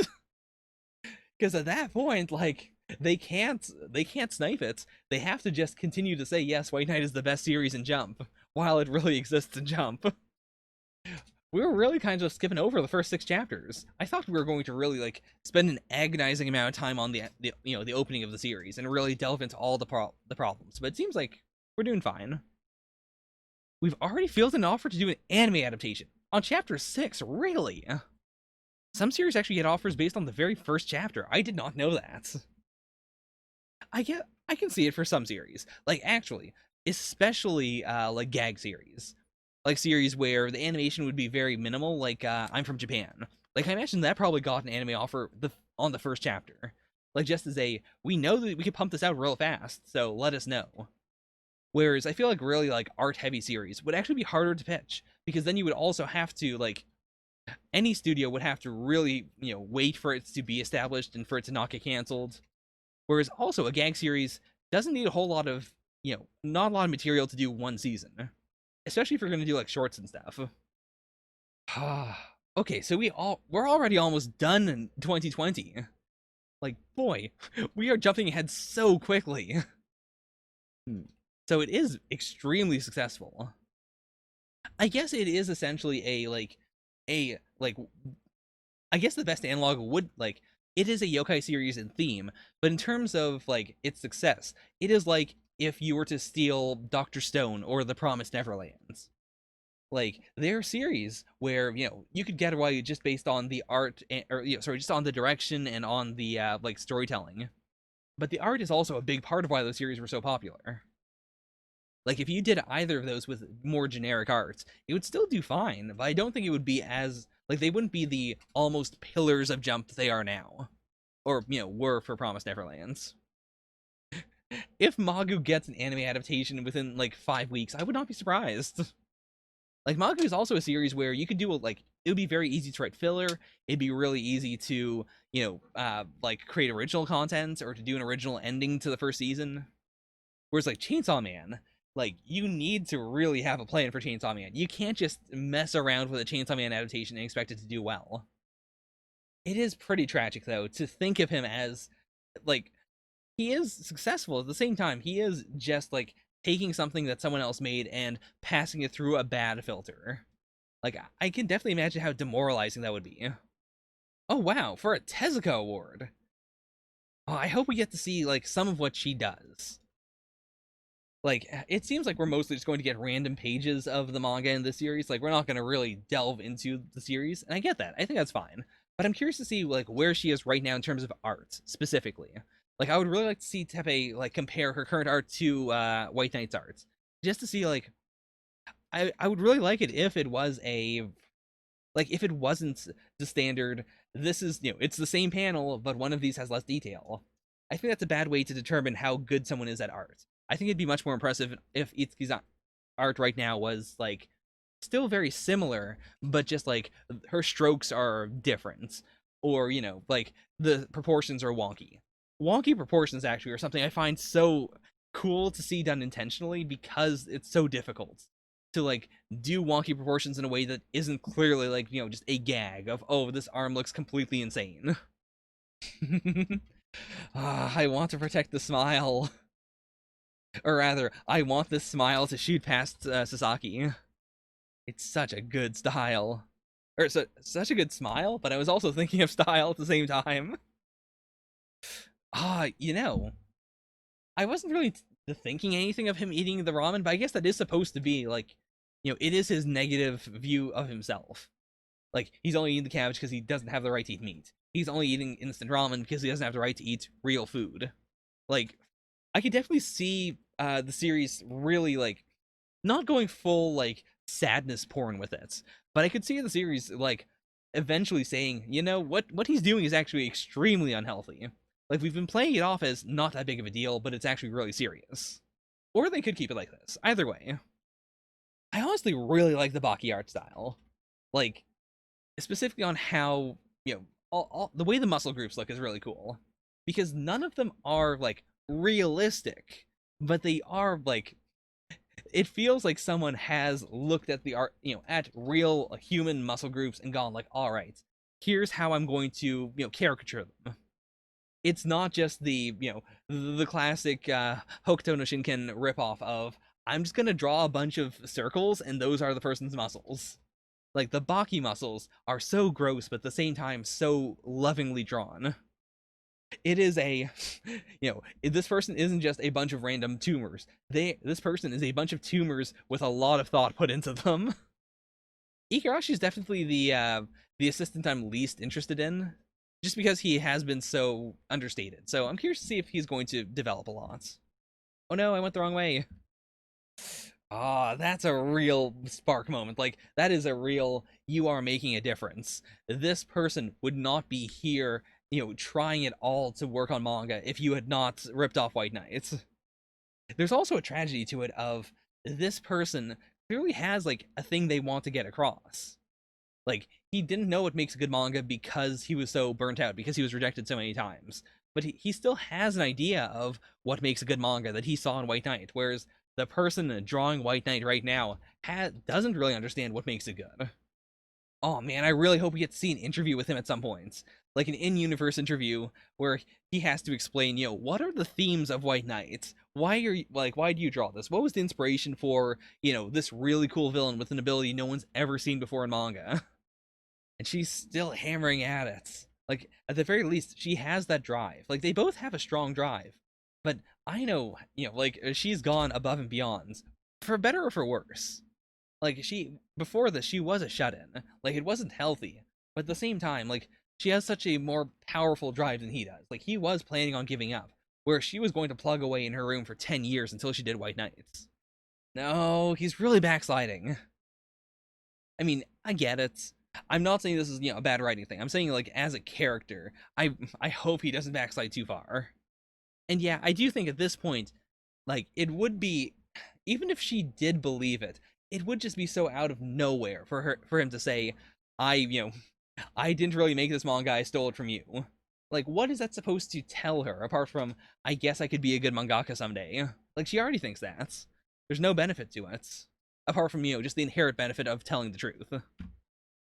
Yeah, I'm really excited to see, like, us dive deeper into Aino. Aino is definitely more interesting than the main character in terms of just the mystery around her. Like, the mystery of why it took her 10 years. I think it is that, you know, he's not seeing the full picture of her. There's definitely a lot more there. Like, whether it is her own mental hangups or whether it is, like, actual family problems, like, there are all sorts of things that would cause someone to not be able to debut for 10 years, even though it could also just be genuinely that she's a perfectionist. Like, even if she had, you know, 50% of White Knight and it was really good, she wouldn't stop until it was completely polished. Honestly, I could see the twist being at some points that, like, in the future, I know, like, she wrote out and created all of White Knight before she started publishing Chapter 1. Therefore, like, there is no flexibility to it, and it will, like, end not early, but at a predetermined point. Whereas, like, Tepe is legitimately trying to go at it one issue at a time. I mean, I do think her peppiness is, like, that is what makes me find her so fascinating. It is the contrast of, we know she's a shut-in, we know there are problems with her that she hasn't fully expressed, and yet she does have this very chipper attitude, and she's so, like, she's a very go and get 'em sort of person. Like, there is more to her. There's something inside that we are not allowed to see right now. And I do think, like, a big part of this opening is focusing on Tepe. I have no doubt that we are going to get an Aino, like, arc in the future. Just not right now. Like, especially with the way he's almost deifying her at this point. Like, of course he is. he sees a part of her that no one, including her, understands. Okay, we are officially not just in 2021, but blasting through it. Honestly, I do wish we could slow down a bit. I don't. I guess the point of it is that we're not telling the story of his struggles throughout the first like couple months of his of his continuity of his storyline, but it also feels like we're leaving a lot on the table. Like there's a lot of characterization that we're just kind of like skipping by. There's a lot of developments and like team bonding that we do not get to see. But I do have faith in the mangaka that's like, if we're skipping all of this, it's for a reason. It's because what we're skipping over is not the point. It's not what we're supposed to be focusing on. Okay, another new issue of Jump will show up in 1 minute. So here is the moment of truth. Like, what does the stop mean? Stop clearly does not refer to, like, stop being a mangaka, or, stop drinking so much, or, it's gotta be either. I mean, I guess the third option, which I didn't state before, this could be the final chapter. Like, this could be, like, it teleports in and it says, final chapter, White Knight, because White Knight got canceled. But I think the option makes the most sense, especially because so much of the angst of the series has been the future jumps. It would make sense if future jump stops coming. Like, especially because, again, we established at the start of the chapter, Jump always comes in this moment. Here we're reestablishing Jump will come up in exactly 1 minute. Soon it'll be 1 whole year since that fateful day. Okay, so they are getting they're getting an anime within 1 year.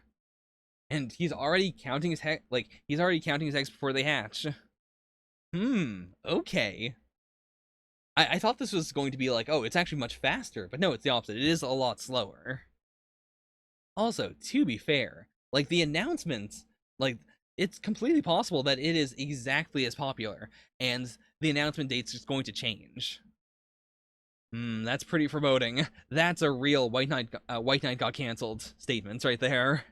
As long as it's not the week off after combined issue, copy of Weekly Jump should show up at 5 on the dot every Monday. It's not showing up. So that is, it is the stop, as in the jumps have stopped coming in. I mean, also, like, Future Jump is being teleported in. Like, presumably then, it's not like, it is literally being transferred in from somewhere. Like, not just from the amorphous future, but theoretically, the future is a place. It is like Earth, and there are physical copies of Jump. And this microwave is moving Jump from the future to the past. The idea of them going full digital would make sense, but there's no way. Like, the magazine would have said it. Though, actually, I guess it's possible that the magazine said it, but Sasaki only ever reads the White Knight segment. Like now, like he doesn't read all of Future Jump, so he didn't see the thing saying, attention, physical jumps coming to an end. But I'm going to say that it is because, like, either someone is actually intentionally sending jumps to the past and they're not doing it anymore, or it is a, like, there's always a big stack of Jump in, next to a microwave in the future, and it always gets to take one of those. But this week, they just didn't put a stack there. I mean, true, yeah. It could be a new holiday. It has been a full year, though. That's, like, they did make the point of stating, specifically, like, it's been 1 whole year. They've gone all the way around. So in that case, like, he would know about any, like, strange future holidays or, like, other intentional breaks. Yeah, it could be a, like, something really bad has happened and therefore Jump isn't coming out physically. Oh, Zaku. I have extremely low faith in that one. But that would be a really cool twist. Like, that would change the entire scope of the series if it was the world ends, or even if it is like a big disaster, like another giant flood. That would actually be really cool. Like, not not cool as in, how do I put it? Like, I think that'd be an interesting story beat if it was like in 2 weeks or so, because we know Teppei is like 15 chapters ahead, so it's fine for a little bit. He's gonna sweat over it, but if like in 3 or 4 weeks he gets an issue and the issue just vaguely hints at something happened, like, also, like, that would be a good way of stating, like, Jump doesn't need to say what happened because what happens, but due to recent events we have to take a break. that would be enough for Tepe to have, the obligation then of, do I tell people that in 10 years, like, something happens to Japan that causes Jump to stop for 3 weeks? I really like that concept. Because the initial, like, problem of, is it okay to do White Knight? I think it's not like we've established, like, it's not like we've gone through every possible problem there, but I think we've burnt it out a little bit. I'm not that interested in it now. So if this is if we're going to explore the time travel aspect of things a little more, I would be, especially because it is it's a 10-year gap. That's so long. Like, that's actually too much warning time. It's the same problem we have with, climate change and whatnot, where if there's a problem and everyone's saying it, there's going to be a problem in 50 years or 30 years, people don't do anything. Even though, like, you should take incremental steps, and those incremental steps won't, like, they add up to something big, but on the whole, like, year to year, they're not that much to spend. Because it's not a drastic thing, people just won't do it. I don't think it's going to be as big as, Steins Gate 2.0 or Noah's Notes 2.0, but I do think, like, this is going to be a divergence from the initial problem of, do I just keep on doing White Knights? I would actually really love it if Tepe has to sit down and, like, if he writes down, if he sits down with Aino and he says, okay, here are my plans for White Knight going forward, and he just writes out the next 15 chapters, and he says straight up, I don't know what's happening next. Like, I've only thought up this amount or this stuff. That would be a cool way to maybe, like, continue going forward, especially if they do sit down and they come up with a game plan and they do start diverging from future White Knights, and then and then it turns out this was a glitch, and, like, there are chapters of White Knight that exist that Tepe never gets to see, and all he gets to see is, like, 7 chapters later, and it's completely different from where he is planning to be 7 chapters later. Like, there's so much you could do here that I'm really excited for. Time Paradox Ghostwriter goes, I cannot say that this was better than Actage. Actage was really good this week. So was Bone Collection. I feel like this was better than Black Clover, but not by that much. Like, this was definitely my least favorite chapter of Time Paradox thus far. I mean, it's gotta go above Ayakashi Triangle, but I can't say it was better than Black Clover this week, so yeah, that makes sense. I'll slap this in chat so you get to see what's going on. And let's move on. Next we have Undead Unluck, number 21. So long as you're in there, I'll never give up. Of course, this is... I just noticed that the numbering scheme is, 021, which is a double statement of, I definitely, I am planning for the series to get to chapter 100 and beyond. Like, we're going into the 3 digits, so I'm just gonna put that 0 there right now. But it's also a statement of, I don't think my series is going to get to 4 digits. Which I think is completely reasonable.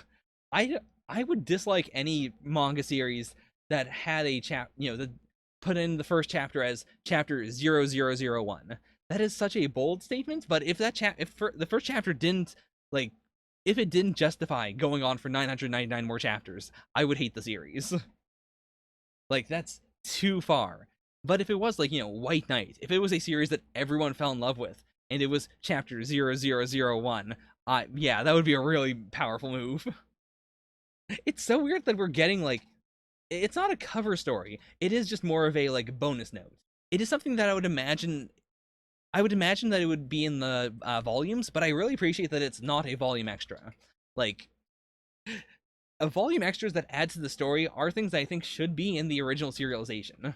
Like, I think it's fine to do, like, an epilogue or 4 comas, or, like, stuff like that is fine, but, like, this is right on the edge of it. Like, I'd be okay if this was in the volumes, but at the same time, I appreciate that this isn't a volume, or, like, a volume extra. This is also just a really cool, like, it's really cool to establish that, yes, they're not just, wandering around and annihilating people's lives, but it's all for the greater good. Like, no, these children are going to have good futures. Or, assuming that the world doesn't end, it'll be fine. Like, there is a plan in place by the Union. Okay, why a menswear shop? Andy has Clothy. Like, that can't be Clothy transforming.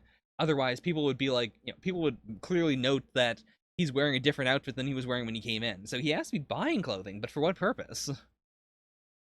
So he is specifically trying to figure out whether he.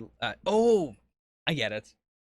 He wants, he is specifically trying to look sexy to her because that way that increases the amount of affection she has for him, which means that of course any unluck she generates is going to be so much more powerful.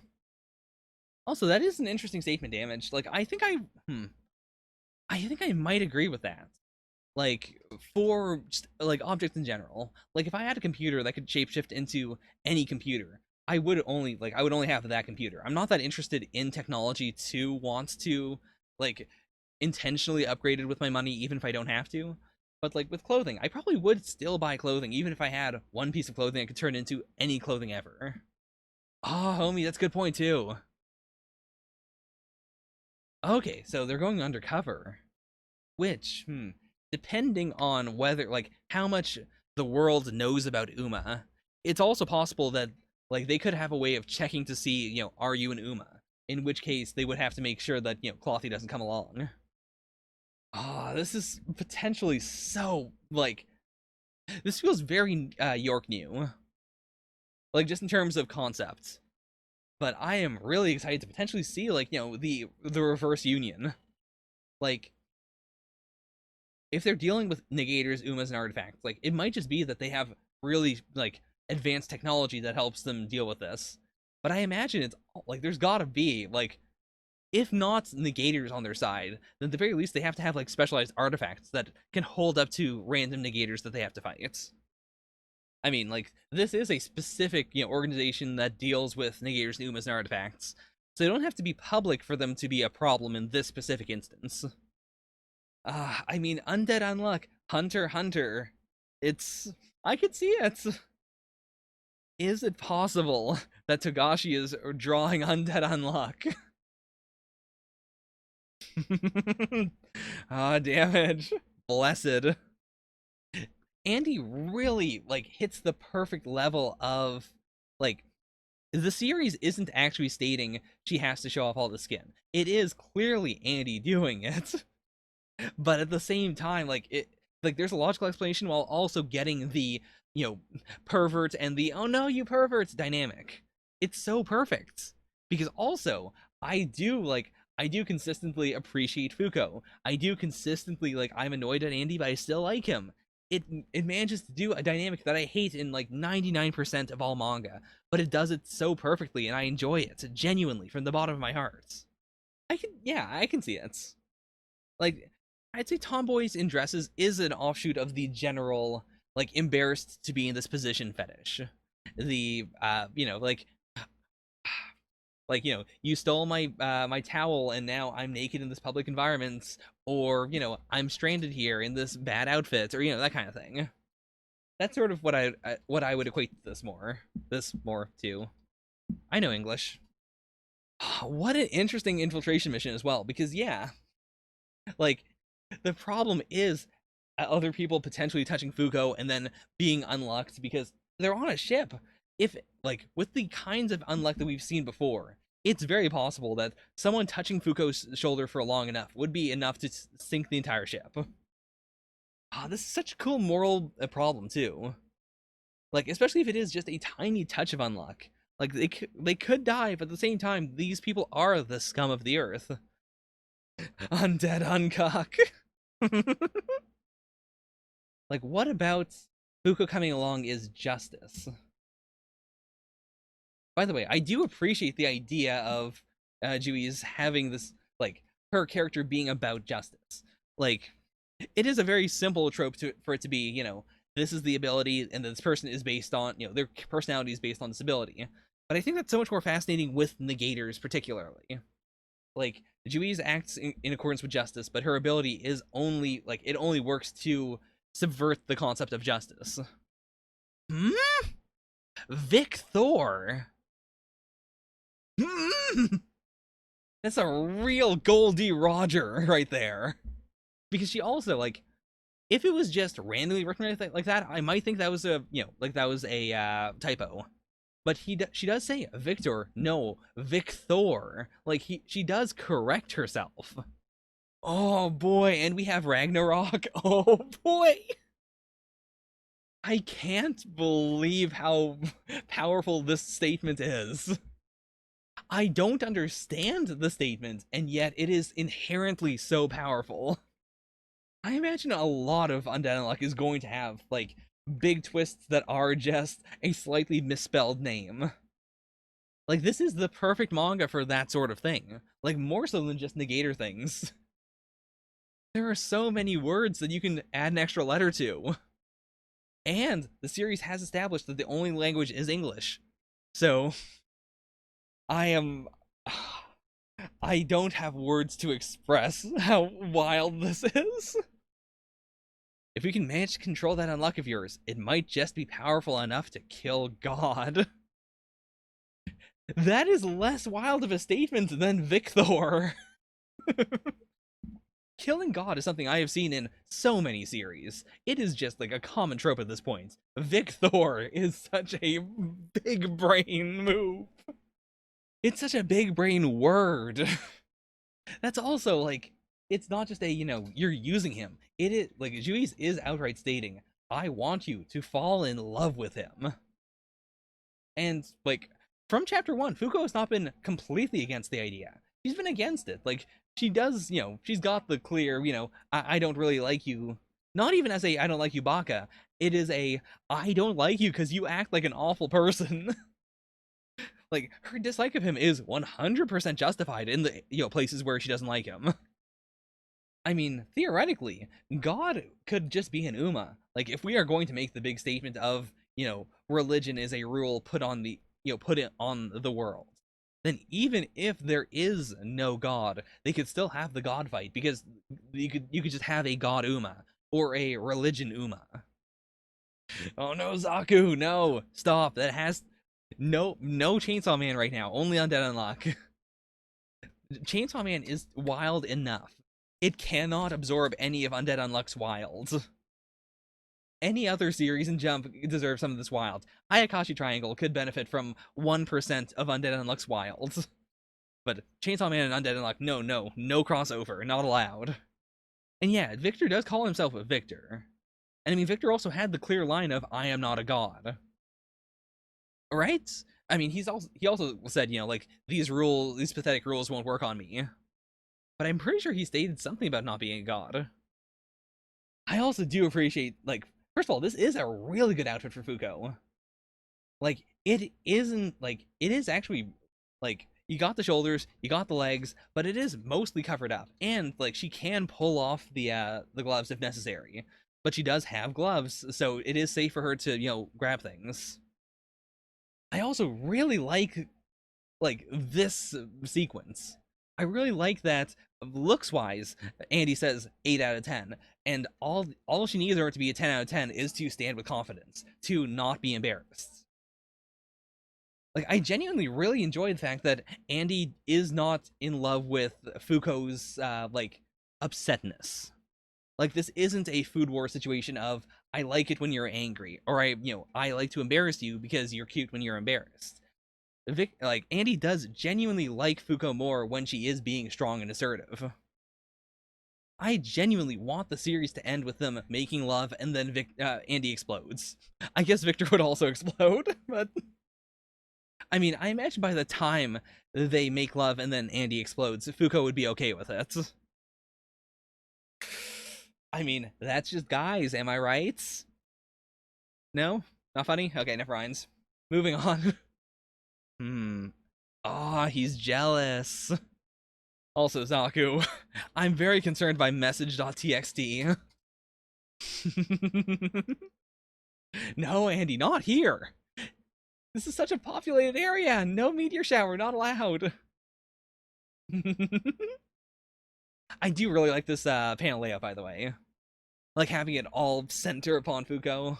It's so dynamic. Fuko's design is genuinely so good. Like, without being crazy Yu-Gi-Oh levels of distinctive. Like, Andy's design, I'd say, is crazy Yu-Gi-Oh levels of distinctive with the hair and the big card. But Fuko gets to be more down, more distinct, while at the same time, like, how do I put it? she's not super crazy looking, but at the same time, she's super interesting. Uh, I guess I'll look at it now since you posted it right now. Okay. I will actually wait until the end of the chapter then, because this is like a long text post. You know, this is actually a very, like, it's actually very difficult for Andy to get maximum unluck, because in order to be touched, like, in order to get any unluck, his bearskin has to touch her bearskin. But in order to get extra amounts of unluck, they have to maintain contact. So, like, Fuko can, like, deter him pretty easily as long as she, touches him a tiny bit and then immediately pulls away. Ah! Also, so this outfit is clothy, but not, this outfit. Okay.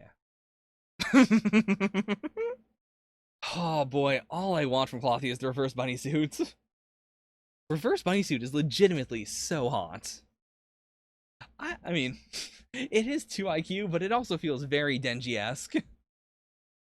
This is okay. These two panels are very weird. Like, Undead Unluck really hasn't done a lot of like, what do I even call these? I guess just like author notes. Like this one, where it's like just stating this is Clothy's favorite food, and then this one, which is explaining how this unlock works.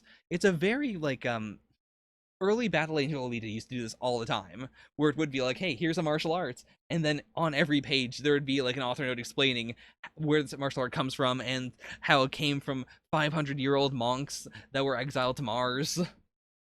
I wouldn't be against Alita style footnotes though, like especially because like early Undead Unluck didn't really need a lot of explaining. But if the series is going to be like as wild as it's going to be, like with all the rules and stuff, it's very possible that the world could be so different, like even 10 chapters later, that we would need extra notes to explain why it is that things are this way without characters saying, hey, this thing that doesn't exist, let me explain why this thing doesn't exist isn't here. Anyways, sorry, I'll bring that up later. For now, I do like the concept of this, by the way, that like it doesn't necessarily always have to be a meteor, or like it doesn't have to be one thing. It can be multiple things that cause the ultimate, the unlock. Like we haven't really seen a chain reaction up to this point, or like a very like how do I put it? Like we've seen interesting uses of unlock, but they've been pretty straightforward. Or like with the zombies getting unlocked and then running in to attack spoil. Like that wasn't really a combo as much as it was one stroke of unlock just being redirected to someone else. I would honestly love that. Like I do think we're going to get a final fight, quote unquote. Like I think we're going to have a situation where Andy needs to die. Like it could be sort of an Assassination Classroom situation of like as we go through the series, we learn more and more like what can hurt Andy. Like we know fireworks, we know like he can't break through the barrier and stuff. Like the not unbreakable. Gina's barrier. Like we are slowly seeing things that do work. So we might end up in a situation where the Union sets up this crazy death trap, and then all Fuko has to do is charge up a ton of unluck in order to set it off. And then we get like 20 straight pages of Andy flying through this Rube Goldberg machine of suffering. I mean, yeah, sure, like Victor as well. I imagine any Rube Goldberg machine of suffering that would kill Andy should also be capable of killing Victor. And I could see like final chapter, like final main chapter of the series is Andy going through the Rube Goldberg machine of suffering. He is annihilated. He has been broken down. Every single atom in his body is now separate, and they've been scattered across the heavens. And then in the epilogue, he Iron Giants it. Yeah, I didn't notice the sensor bar. I do really appreciate that it's like the sensor bar isn't going over the part of the water that is naturally censoring anything. Like, it is just dipping into the water. It's so casual. I also really like the sentiment of, like, you, Andy, will die. Like, like, Victor does not get to take over your body and then, be killed. Like, I think that is Andy's true fear here. That he is not the original. His mind at some point could be erased or just suppressed, and then Victor gets to die, and Andy just, exists in the back of his mind for a bit and then stops existing. Like, I think the best way to affirm Andy as a human being, as a real person, would be him getting to die. Like, even if you don't get to have, a birth, at the very least, you are allowed to have a death. Oh, Zaku.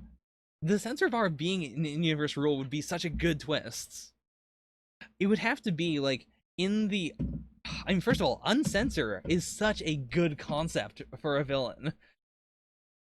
It can't be a hero, because, like, how do you portray uncensor in Weekly Shonen Jump? I guess it would have to be, like, because we've seen enough ecchi things here. Like, we've seen enough, of Fuko's skin or, like, side boob and stuff to know that that wouldn't be censored. It would have to be a, she pulls off her shirt and there's a big censor bar there and no one thinks it's weird, and they do talk about it very briefly to understand, like, oh yeah, that's just a thing that happens. But our next enemy is someone who can remove this. What's behind it? We don't know. No one knows. Also, I would imagine that the censor Uma is probably already captured. Though again, it would be pretty... It would, like, if the series got canceled and they wanted to go out with a bang, I think it would be a really bold move to have them destroy the censor Uma, and then everything is uncensored, and we just see Big Andy Dong, series ends. Oh, damage, you're not wrong! Oh, we could frame it as, big two-page spread of Fuko holding out her hands, touching the audience. Then we flip the page, we see Big Andy Dong. And then, of course, the backlash is not, the Big Andy Dong is, in a way, our punishment. It is the unluck. But actually, the real unluck is that she touched the pages of the manga, and the manga got canceled. What? Oh boy, what's this? What's this? Ah, that is some good unluck. I mean, I do think it is a big boon to the series. If a series is so good that, like, I think it is really a horseshoe of, you get series like Ayakashi Triangle, which are so bad that we spend most of the time talking about what the series could be. And then you go all the way down to a series that is just good and you just talk about the series. And then you swerve all the way back up to a series that's so good that you can only talk about things that aren't happening in the series. How did Tatiana get here? I mean, I understand it's because of the unluck touch, but presumably she should have been in the... I mean, I guess she was probably just teleporting in. Yeah, okay, that makes sense. Like, she was supposed to drop in anyways, but she just, because of the unluck, she dropped in here. Now, this does bring up a very big question of how does Tatiana infiltrate? Like, clearly, she's not walking in through the front door. But how... What does she mean by different entrance? What is the different entrance on a cruise liner that would accommodate Tatiana? Like, it's gotta be, like, a thing that you'd use to, like, let a smaller boat come in, right? Because you also want to be near the ports. Yeah, it could be drilling. Drilling in would cause the problem of, like, piercing the hull, which is a bad thing to do on a ship. Yeah, I do appreciate how expressive she can be. Like, I think that's also a very big, show of a good artist. That you can take a character like Tatiana, who, when we first saw her, she looked very, just like, it's a robot. Or just, it's a giant metal shell. And the more we look at her, the more energy you can get from her, the more you understand what she's feeling at any given point. You'll surely witness some gruesome sights, but don't blow your cover until unrepair is located. I wonder if Unseen is going to be there. Like, I assumed Unseen was just dead, but he could just be, like, very mutilated or something. Like, I imagine it's gotta be a... Here's the question, though. If they see something truly messed up, like a negator being horribly tortured or something like that, or just a normal human being harmed by, an artifact as a way to test it out, like, which one of them would break first? I think it would 100% be Fuko. Like, Fuko is the kind of character who would complain about Andy, like, running in, but if something truly awful were happening, she would be the one to act. First of all, shipper Tatiana, so strong. Secondarily, blushy Fuko is so cute. Like, I'm glad that Andy doesn't like her for, for her, being embarrassed. But I definitely like her for her being embarrassed faces. It's so, I mean, also the fact that she is being so loud about it. Like, Andy's being slick. She is being a bad actress, but also going full force into it. Like, she's trying. Also, long hair Fuko is pretty good. Hopefully we never get to original level, unbelievably long hair Fuko because no one can touch her hair, but this is a good level of Fuko. It's gotta be a wig, right? Yeah, there's no way she could have stuffed that much hair in the hat. Especially because it hasn't been that long since they joined the Union. And joining the Union took place pretty soon after they first met up. Oh, true, she was out for a while. It depends on when we get the next couple of missions. Like, clearly, we aren't at the next number of missions, so it hasn't been 3 months. So it has to be somewhere between, a day and 3 months. Presumably more than day. Yeah, so it's gotta be a wig then, for sure. I would not apply Adventure Time rules to anything. But alright. Fantastic chapter. Before I rank it, I will check out the Twitter thing. Okay, this might be what I was thinking of. Yeah, where it was, Victor and then over human. I mean, yeah, this is also something that you cannot really slip around. Like, this is not a problem with the translator. This is a problem with the volumes, or with the initial release of the chapter. Whether it was, like, an editorial problem, or the mangaka not, like, getting things, like, written down properly. Now, you see, this is legitimately something that I would love to see a manga about. Like, I would be interested in a manga that is about David Evelyn explaining what happened here and having to deal with the big outcry of, oh no, you messed this up. I'm so curious as to how Tor's happens, because that's so very intentional. Like, was it a typesetting problem? Like, especially because Thor is not a, like, completely uncommon word. Like, especially with, the advent of the MCU and stuff. Like, even if you're not familiar with, like, Norse mythology, and I do understand the fact that Japanese is a language that doesn't use, standard letters, but still. Like, for series like Undead Unluck, it feels really weird that this problem could physically happen. And in any case, I am happy that the series is going forward with actually making the change instead of doing the one piece of, it's just there. We made this problem a while back and we can't fix it. It's not possible. You just gotta keep going with this bad translation. Like, at this point, I am completely happy with just going for it and chapter by chapter trying to make it better and then explaining it. Yeah, I mean, Damage, I get you. I was around for, what am I thinking of? But I was definitely around in the early 2000s. I've read horrible manga. Horrible official manga. Oh boy, I've heard the horror stories of Attack on Titan, but I honestly, like, I have been reading the scanlations, which seem to be better than the official release occasionally, depending. Those are the problems that I really find the craziest. Like, even this, I can come up with an explanation in my mind about, transposing letters and stuff. But for, like, breaking up a 2-page spread, that is really a no one looked at this before it got printed 500,000 times.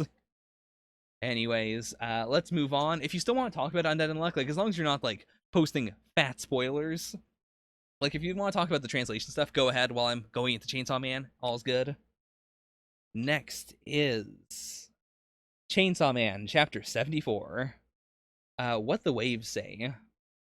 I've been really enjoying the, no, you're not allowed to put milk on your Weetabix, and then, haha, milk goes poor. Like that, that template. I've really been enjoying that template. It's really good. Oh, I really love seeing the Halo like this. Like, the rule of the Halo seems to be it has to be at that angle. But it doesn't necessarily have to be, like, yeah, on top of Angel's head. Oh, that's a really good one. But okay, so... Also, What the Waves Say is an interesting title. It immediately made me think of Typhoon Devil, weirdly enough. Boy, Aki is too pure for this world. This isn't a sacrifice or anything, but it is him coming to Angel and saying, So I'm probably gonna die. In that case, here's this recommendation I wrote. I don't want you to die, or I don't want you to be put down. And I think that would be fine, honestly. Like, Angel is for like any devil that can fight is good. Like, if they are on the side of humanity, sure. But like, just being able to make contracts is probably good in their own way, especially since Angel's power is to create weapons. Like, where he gets the life force from to make the weapons would be problematic, sure, but I could see him, still at least not dying as a result of this. Not to mention that if Angel were to die, like, there is no benefits to humanity for putting him down. Because, like, if there is just another Angel Devil in hell, there's no telling whether it's going to be, pro or against humanity. Whereas this Angel Devil clearly is, at the very least, if not okay with humanity, at the very least he's been tamed. Whether it's because of, because he wants to help humans or because he's being forced into it. I mean, it was implied that human-shaped devils have, are much more likely to help humanity, therefore Angel is probably doing this altruistically, but still. Really? My nurse told me that Aki Hayakawa is public safety's #1 devil hunter. Boy, I mean, if he is going out, though, like, he's going out big. Which does scare me. Because now Fujimoto can have his cake and eat it too. He can do the dual thing of Aki goes out really big, we all love him, but also he goes out like a chump in the worst possible way. Both things can happen simultaneously now. Sometimes the humans my power killed and turned into weapons show up in my dreams and blame me for doing it. If I just let you die, I have this feeling you'll start haunting my dreams too. Not wrong. If anyone could save Aki, it would be Makima. But this is also presuming that Makima doesn't want Aki dead. That she is not, in fact, the most terrifying final boss. I mean, that said, the fact that Angel is going to go to Makima implies that, at the very least, the Angel isn't terrified of her, the same way that, like, Power is terrified of her. I mean, extremely good ship. I will ship this forever. I mean, they're so good together. Aki X Angel is such a strong OTP.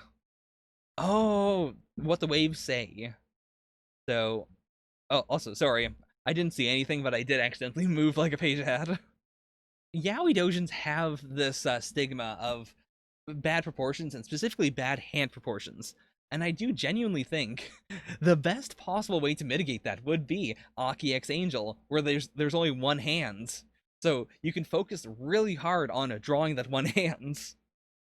I mean, not wrong.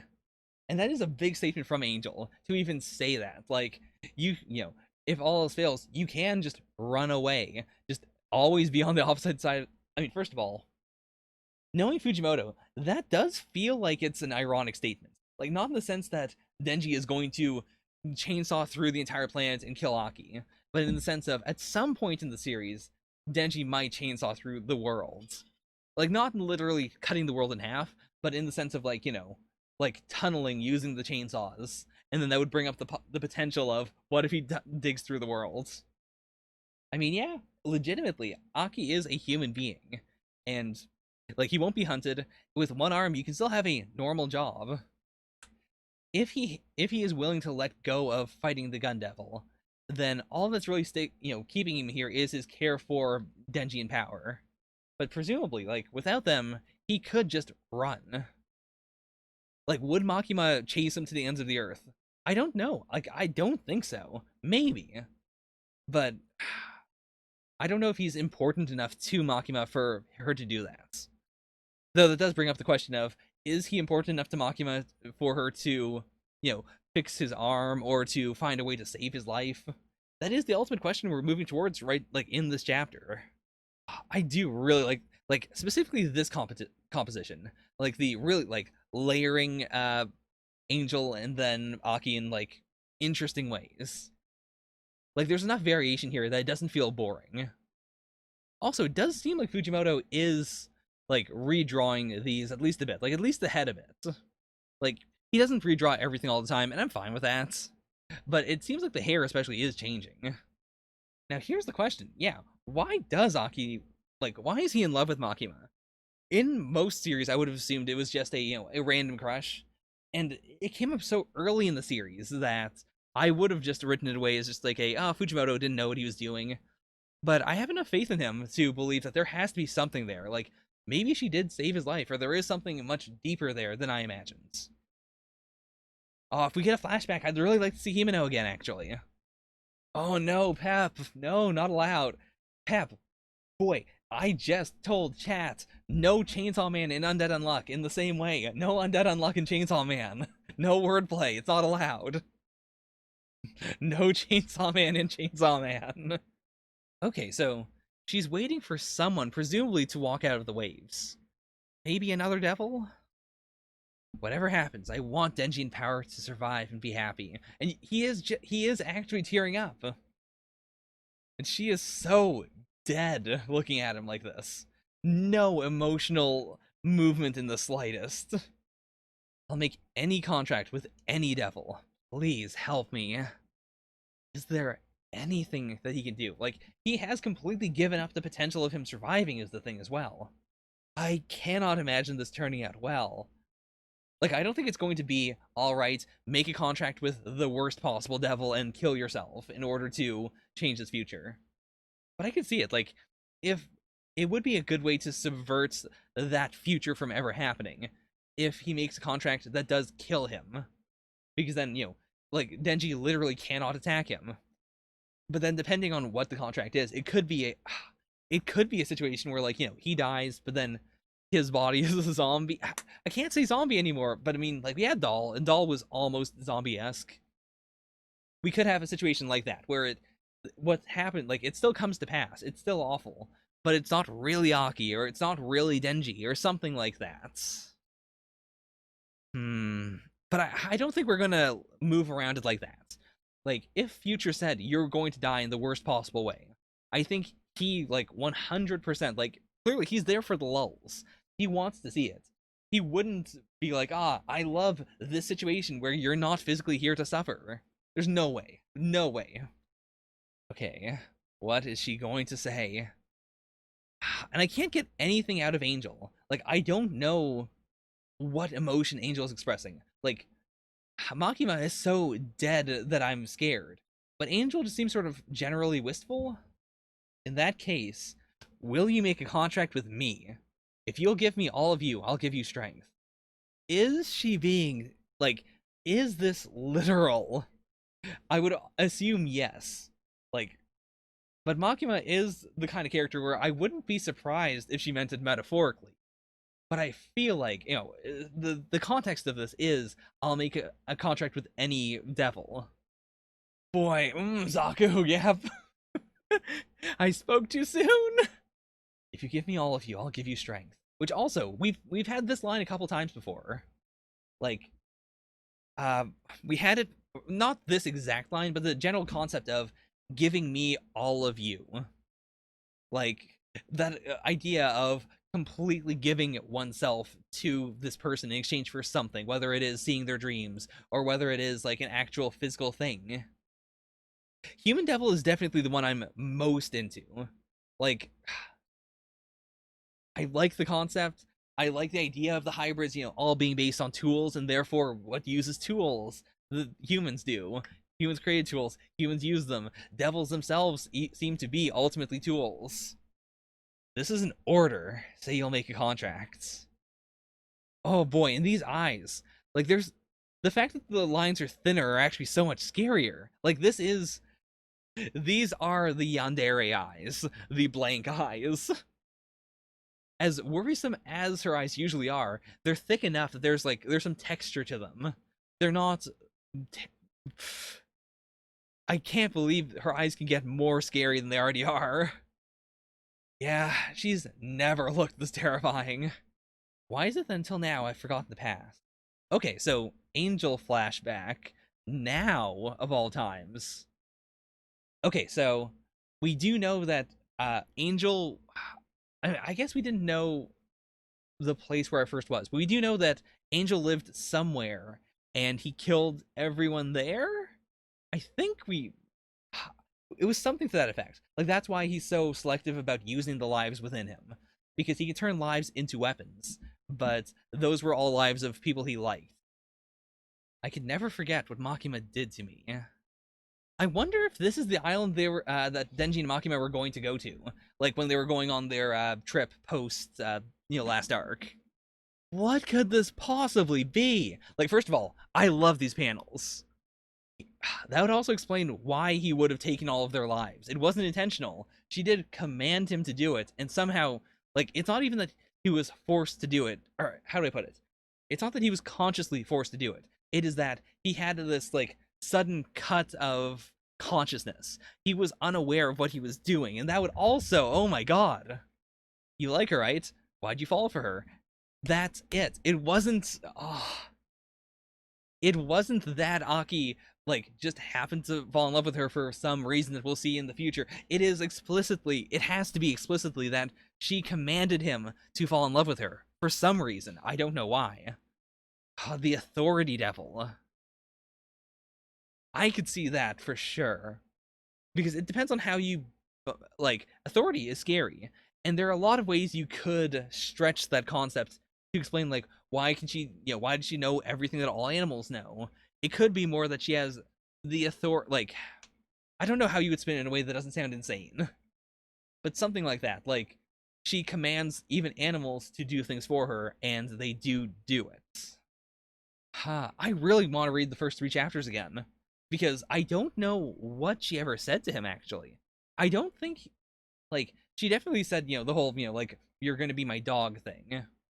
But I don't know if she ever gave him a direct order of, you need to do this now. Oh, actually, we saw the contract before where she made a contract with Hell Devil, and it was essentially a free contract because she seemed to make the contract through the Doll Devil slash Santa Claus, or not Santa Claus, through I can't, Tolka's body. Tolka's body, that's right. Like, it was technically Toka making the deal, but like, was it then potentially her commanding him wordlessly to make the deal?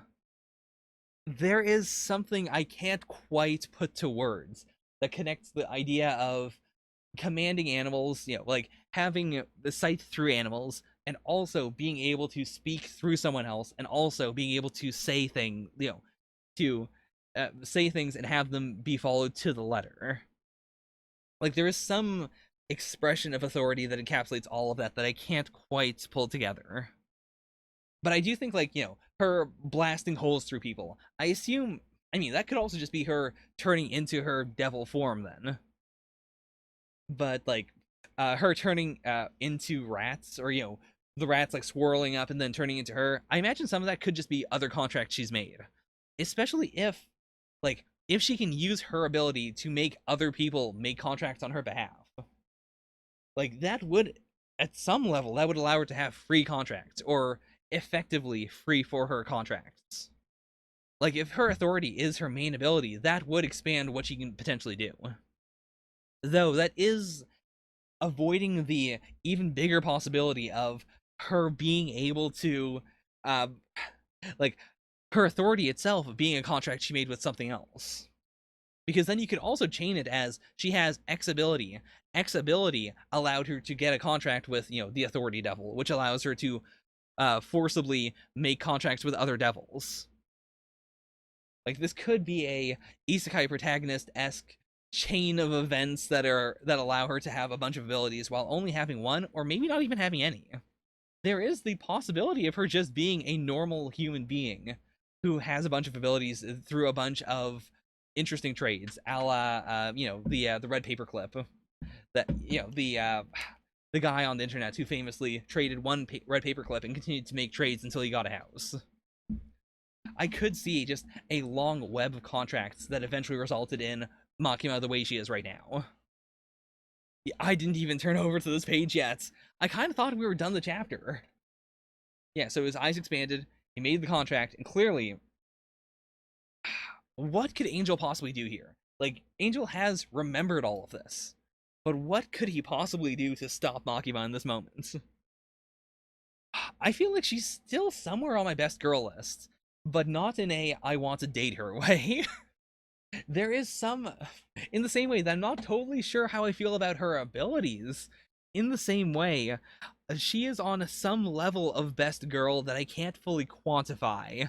I don't know what I would want her to do in my life. Like, in the same way that, there's, the MILF, where you're like, oh, I would like her to have a maternal role with me. Or, there's the girl where it's like, I don't want to be in a relationship with her, but I want her to be my, like, crazy, fun, manic pixie yandere friends.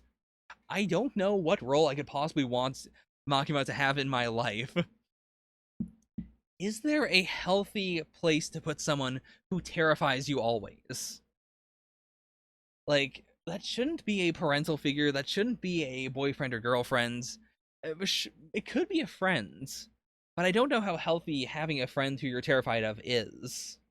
A dominatrix, actually. Dominatrix is a good one. Like, you go out, you do things that you're not proud of, and then you go to a secluded location, and Makima is there, and Makima says, put your face on the ground, and then she steps on your head. Oh boy, Makima, boy. I am so fascinated with the world of Findom, by the way. I just, like, ever since I learned that it was a concept that existed out there, I can't lie, I have been fascinated by it.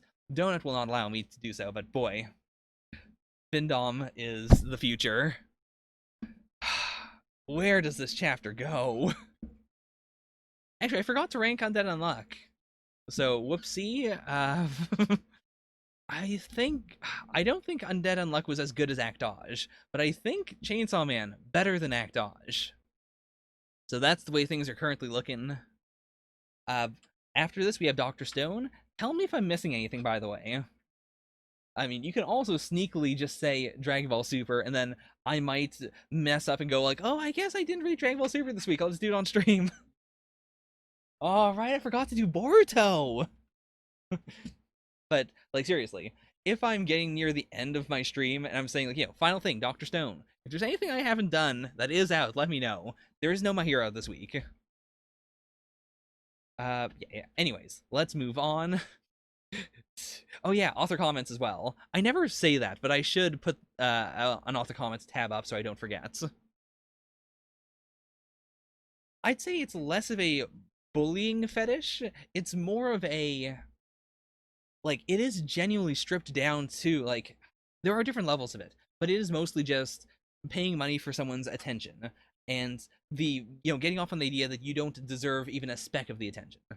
Like, there are the concept of pay pigs, for instance. Like, pay pigs are just people who pay money without receiving any attention whatsoever. So it would be like, Makima exists, and every month, like, you have something set up in your PayPal or on your banking sites where you just auto forward $20 to her every single week. And that is just something that constantly happens. You look at your bank statement, and you're like, yeah, that's still happening. And she doesn't acknowledge it or anything. Like, I would say it is, even simping is not quite right, because I think there are simps who are into like findoms, but I do think like the ultimate form of someone who likes a femdom is someone who isn't even a simp. Like, it is someone who understands, I will never interact with this person, and I'm okay with it because I don't deserve to interact with this person, but I will pay the money for the glory of existing. Anyways, that is Chainsaw Man. Boy. This is a talk that could only happen in Chainsaw Man or Undead Unluck. Those two. Most other series I do, I feel like this would be very off base. So I don't know. Dr. Stone, maybe. We haven't invented Findom's Dr. Stone yet, but who knows? We still have a long ways to go. Next is Dr. Stone. Z equals 155. No title, so I can't put the title in, but that's fine. Oh, I haven't read Bleach yet. I'm like 700 chapters behind. I mean, technically, I am 0 chapters behind. I've read all of Bleach. Except for, of course, the light novels, which I really want to read.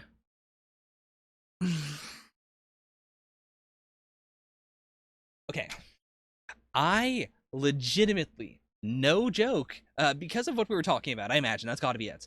I read this as, yes, indeed, simping is the most elegant scientific way to do battle.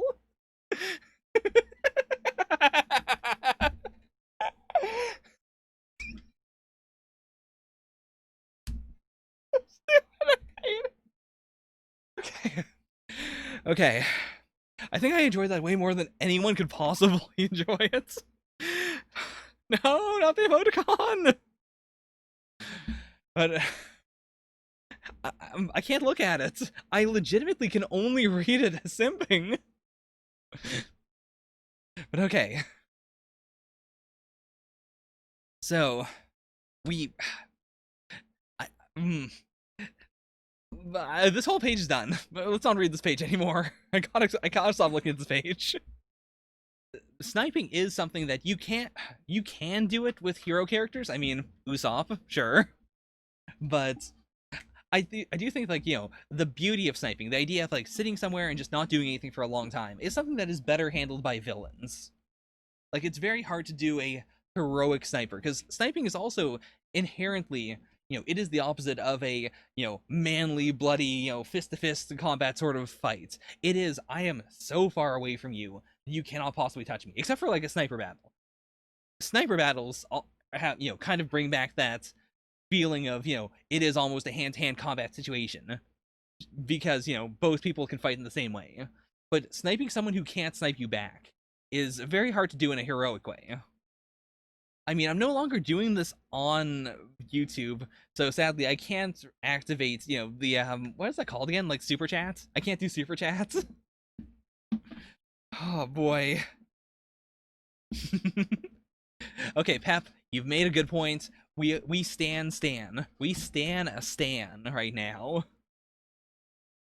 Oh, boy, this face, though. Boichi, not your best. Not your best side profile. Oof. Oh, also, I didn't actually say it is Z equals 155. Science is elegance. Saying the word elegant makes me want to catch up with Spy X Family. God, Luna's design is, like, it's not my favorite design, but I really appreciate her outfit more than her design. Like, her design is very blah Dr. Stone, but the outfit is so strongly American without it being silly. Like, it does look like an outfit someone might actually wear. Like, even with the stars in her hair is, like, that's pretty anime, but I can see someone having actual star pins and putting them in their hair. It's real good. Yeah, I know. I'm aware, but I don't think it's that silly. Like, I think it is still within the realm of believability. Yeah, there's a lot of them. I really like seeing the Kingdom of Science from her perspective, though, because, like, any of these people could be important. She doesn't know that the ICP are useless fodder. It is also nice just to see the ICP. Like, we so rarely ever see them. It's usually named characters and then one or two of them in the backgrounds. He's got to be a really intelligent, hard-working guy with convictions to match, and he is inherently thinking, or sorry, she is thinking of someone who looks a lot like Ryusui of all people. Oh no! Oh no, Luna, no! Boy, I've so very rarely seen a character fall in love, not even based on, a text message or something. Like, that's fine. Like, I don't know the person at all, but I've seen this thing they made. I've seen this art they made. Luna's falling in love with just the idea of someone who could be a leader type. Oh boy, this ain't gonna end good. This one, no, absolutely not. Okay, first of all, they know she's on the ship. Why didn't anyone tell Taiju? I mean, why didn't anyone put Taiju in the Professor Taiju outfits? Like, of all things. I mean, don't get me wrong. I've been in the position of imagining someone as my type, especially, like, in a, like, novel or something, where there is no visual to confirm or deny. But I think there's a big difference between that and this feeling of immediate, like, thinking about the concepts of someone who would be your type, and then going, oh, that's my type! I'm not saying you should tell Taiju. I'm saying they should have, at the very least, put him in the Dr. Taiju outfits. Like, that would have also helped with, making her realize, oh, this is Dr. Taiju, because he's wearing the doctor outfits. Okay, so...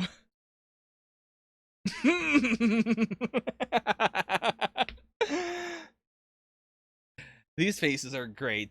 Boichi's really having a lot of fun with his reaction faces. I also do think that the reaction faces in Dr. Stone are just better than series like Mitama Security. Like, series that really focus on the reaction face, or like Mashal. Like, it's not even a like level of detail in the face problem. It's just a inventiveness of the reaction.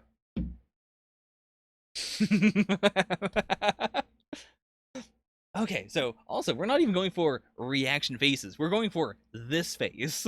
Like this specific face. This is really making me reevaluate most of the gag series running in Jump. I mean, Dr. Stone is fundamentally like at the very start of this. I don't even know if it was during the live stream or if it was during my pre-recordeds, but I was talking about, it wasn't during the live stream. It was my talk about, series that start off very comedy focused and they go into action. Dr. Stone is really never like it's never moved one way or the other. It's always been a mix of comedy and science and some action. And I really appreciate how consistent the comedy has been. Like some arcs have been less funny than others, but I think that's more of a like fewer gags in the chapters. Whereas like if we have gags, usually the gags are good, or I enjoy the gags.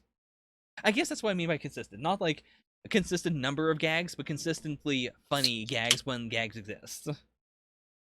How about the last thing that anyone say they hate? Ice cream.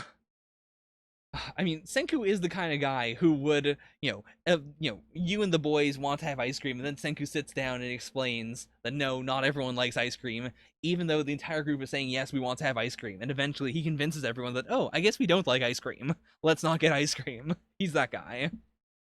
Was it vanilla they synthesized before? I remember they created a specific flavor, but I don't remember what it was. Oh, it was the cola flavor I'm thinking of, not vanilla.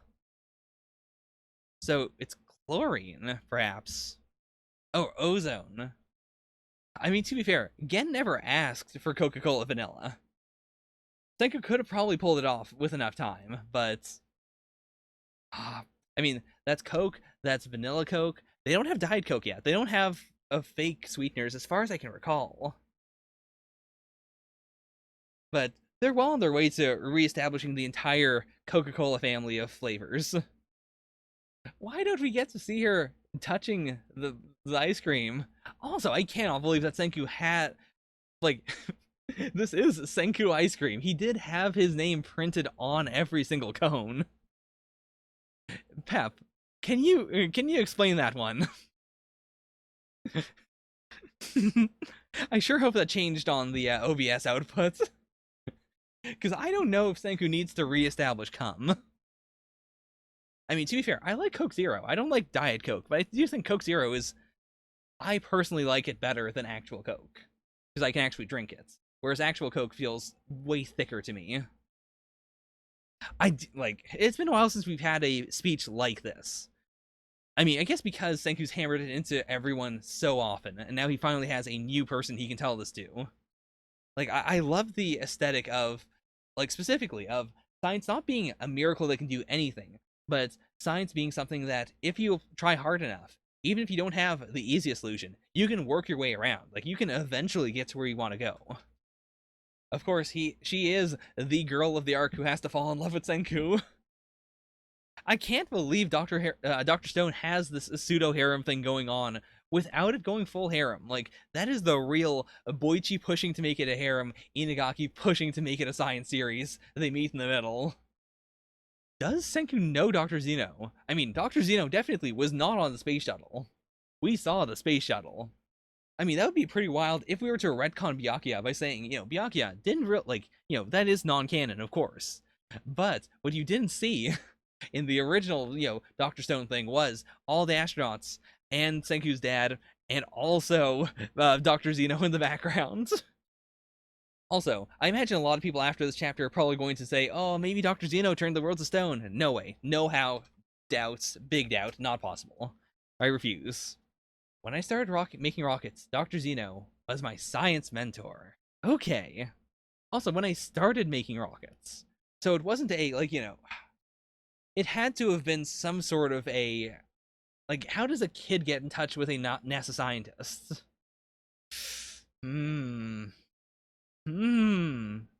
I mean, possible. That would be, it would be a strong parallel for sure. And I could see, some level of family drama coming up as a result of this. I don't want it. The sideburns are very similar. And, Senku does have the big evil genius energy to him, which would make sense if he is descended from someone who also has the big evil genius energy, even if he hasn't done anything evil. I don't want it to be true, though. I don't want it. No, I want them to just be, just bros being bros. Just an 8-year-old and a grown man. How it is. But yeah, I assume it's like that. I assume it is Zeno used to visit his dad, or he used to visit Byakuya. I don't think we're going to get Senku's biological father or mother, even though this is a Jump series, which means inevitably we get biological parents or some sort of biological lineage thing. Okay, so Dr. Stone, where does it go? Honestly, not above average. And I would say everything from Black Clover upwards was above average this week. Is it Time Paradox level? Is it Ayakashi level? It cannot be Ayakashi level. I'm gonna say it's above. Yeah, it's above Time Paradox. It's not above Black Clover, but yeah, I think that makes sense. I mean, sure, like Science Mentor honestly could just be I learned from him. Like, it's very possible, especially in, a couple of years ago, back when Dr. Stone first started, like, pre-explosion. Like, in the early 2000s, mid-2000s, it would be completely possible to just read someone's blog and learn from them, or to email them, or, any of that. Oh boy, I would watch Bill Nye the Science Guy, but it's Dr. Zeno, the science he-know. Alright, so let me just paste this in chats, and hit those author comments. Oh no, I hit comment by accident. Oh, that's a good author comments silhouette thing. Like, it's very distinctive, and it has this, like, big darkness energy to it. The short story Rio X Leo I did last year is the basis for the series. I mean, I assume this is not a manga. I assume it is an actual text series. Oh, maybe. Oh, yeah, that character design looks familiar. The one-shot was translated, actually. I'm always interested when it's a one-shot, but it isn't literally, like, named after the series. Especially since it was translated, so hopefully it's good? Maybe? I mean, there was enough merits to it that it got a full ongoing series, so clean your assistant's desks, just do it! You know what? Sure, I'll read it on stream. Oh no, manga decks! I don't know if I'm gonna be able to read this on stream. No, I'm doing it now. It's happening. Oh boy, is this actually centered for... Yeah, that's good enough. The ultimate combination. My two favorite series, To Love Ru and Cross Accounts. I mean, to be fair, I have not read enough of To Love Ru to have an opinion one way or another. Cross Account, I've read enough to know it was eh. Now, is this the case because of yokai? Oh no, it's so small! Ah, so, as we suspected, the yokai part of this is completely tacked on. I honestly do think this concept is so much more interesting. I actually like... This pose feels so much more spunky than anything we've seen thus far in the series. Like in Ayakashi Triangle. Yeah, his hair color stayed the same, which is interesting. I mean, as we said, everyone loves the yokai series! Oh yeah, the thigh surface, still there. Fuka being always in danger, still there. Oh boy, I do not know how this got serialized. I cannot imagine, as a editor, reading this and going, this deserves to be, like, a long-term series. Because it's so short, and it's not that interesting. Like, I don't hate it, but, like, it is... It is the lightest taste of an idea. Yeah, that's it. That's over. I mean, to be fair, it doesn't overstay its welcome. Like, if I were reading this in, like, a Yuri anthology, I would probably enjoy it well enough. I would probably go, that's a fine one. But, especially, like, I think Ayakashi Triangle is less interesting than this. Because Ayakashi Triangle has the yokai element, and it has the... Like, the yokai element hasn't been fleshed out enough. I know it's only been 2 chapters, but still. Whereas this has such a solid premise of just, you can hit someone's pressure points and turn them into a girl. There's so many things you could do with that. Like, if you just made that the whole series. That could be fun in its own rights. But yeah, that's it.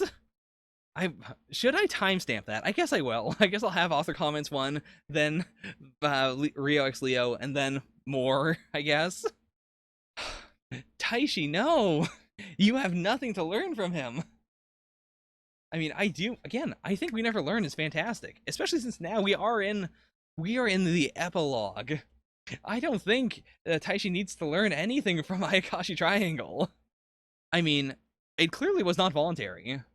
Like, he did say, damn my dad for, testing out his moves on me, or, like, using me as his guinea pig. So it's pretty clear he didn't like it. It's also pretty clear it doesn't seem like they're gonna have a relationship in the one-shots. It is just my best friend who is a boy is still going to be my best friend, even though he's a girl now. Boy, Oda has 4 editors. I thought it was wild enough when he had 1. Such a hard contrast from especially Haruichi saying, oh, I feel bad about making my assistants draw large arena crowds. Then you get Boichi, and Boichi's just happy to be drawing new characters. I mean, I do get it. I can feel the happiness exuding from the chapter, even if I don't care for like a new character. Like the way Boichi draws new girls is always just so full of happiness. Apparently, my editor is the type that attracts supernatural phenomena. This week, I heard mysterious music when talking to him on the phone. I use our official Twitter to explain things each week about the censor bar placements. It's so fun to draw them. Now, has anyone translated this? Because I am curious. What needs to be explained about the censor bar? I mean, is it just a where's Wally for the censor bar? I mean, why do we need a weekly censor bar updates? I read Undead Unluck and I don't understand this. You think you're doing something that's funny and you get a bad reaction. That feels like a very Moriking situation. Hajime Komoto, boring? Gag manga artist? How about mangag artist, right? Oh, that's a me statement. I hate this. This is a real no Undead Unluck allowed in Spirit Busters. This is not allowed. It's really the Virgin Mangag and the the Chad. This is so stupid. I can't do it. I cannot say the Chad Vic.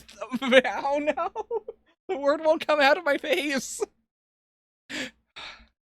Okay, imagine the audience wearing underpants. The Virgin Mangag and the Chad Victor. Yeah, nailed it. Worth it. Sorry, that was just so full of comedy points that I could not express it through my throat. Oh yeah, I dropped working like 3 chapters ago. It was... oof. I made a statement about it, but I don't know if I said it on the final chapter. I think I said it in the weekly updates. But yeah, Morking, not interested in it anymore. I have read like the last 2 chapters since I dropped it. It is not great. I like the concept, that's about it. The weight of slowly lost by training at the boxing gym versus the stay-at-home period. Let's go. Oh, Yuki Tabata really wrapping up all of the farewells real fast. Oh, Guardian of the Witch ended. That's the Asahi I was thinking of. Or that's the Asahi that Yuki Tabata was talking about. I was so curious. It is very telling that no one said goodbye to him except for Yuki Tabata, who is a cinnamon roll. Oh, boy. Well, I might read the final arc of Guardian of the Witch, but probably not. It was such a bleh series. It's definitely a step below Moriking. I would say, at the very least, like, I did read the last 2 chapters of Moriking after dropping the series. Like, dropping it officially on the channel. Like, I was interested enough to kind of see where it was going. Guardian of the Witch, I have genuinely hard dropped it. I read, I think, 1 or 2 more chapters after where I last left off, and then nothing. I have no desire to read it again. Well, that is Weekly Shonen Jump for the week of June the 21st, 2020. Nailed it. Fantastic. Like, I may have had a bunch of complaints like throughout this, but I don't want to take that, like, I don't want to take away from how good everything, like, looking at that list again, everything that was above the cutoff point really is Time Paradox. Like, Time Paradox was very meh this week, but it's generally good. Everything above that, I think, was pretty darn good. Dr. Stone, actually. Dr. Stone was eh. But, like, if half the series I'm reading are way above average, that tells me that Jump is pretty darn good. Oh, Pep. Anyways, that's it. Too much stream. How long has the stream been? It is almost 4 hours long. That's it. We done. Bye for now. Yeah.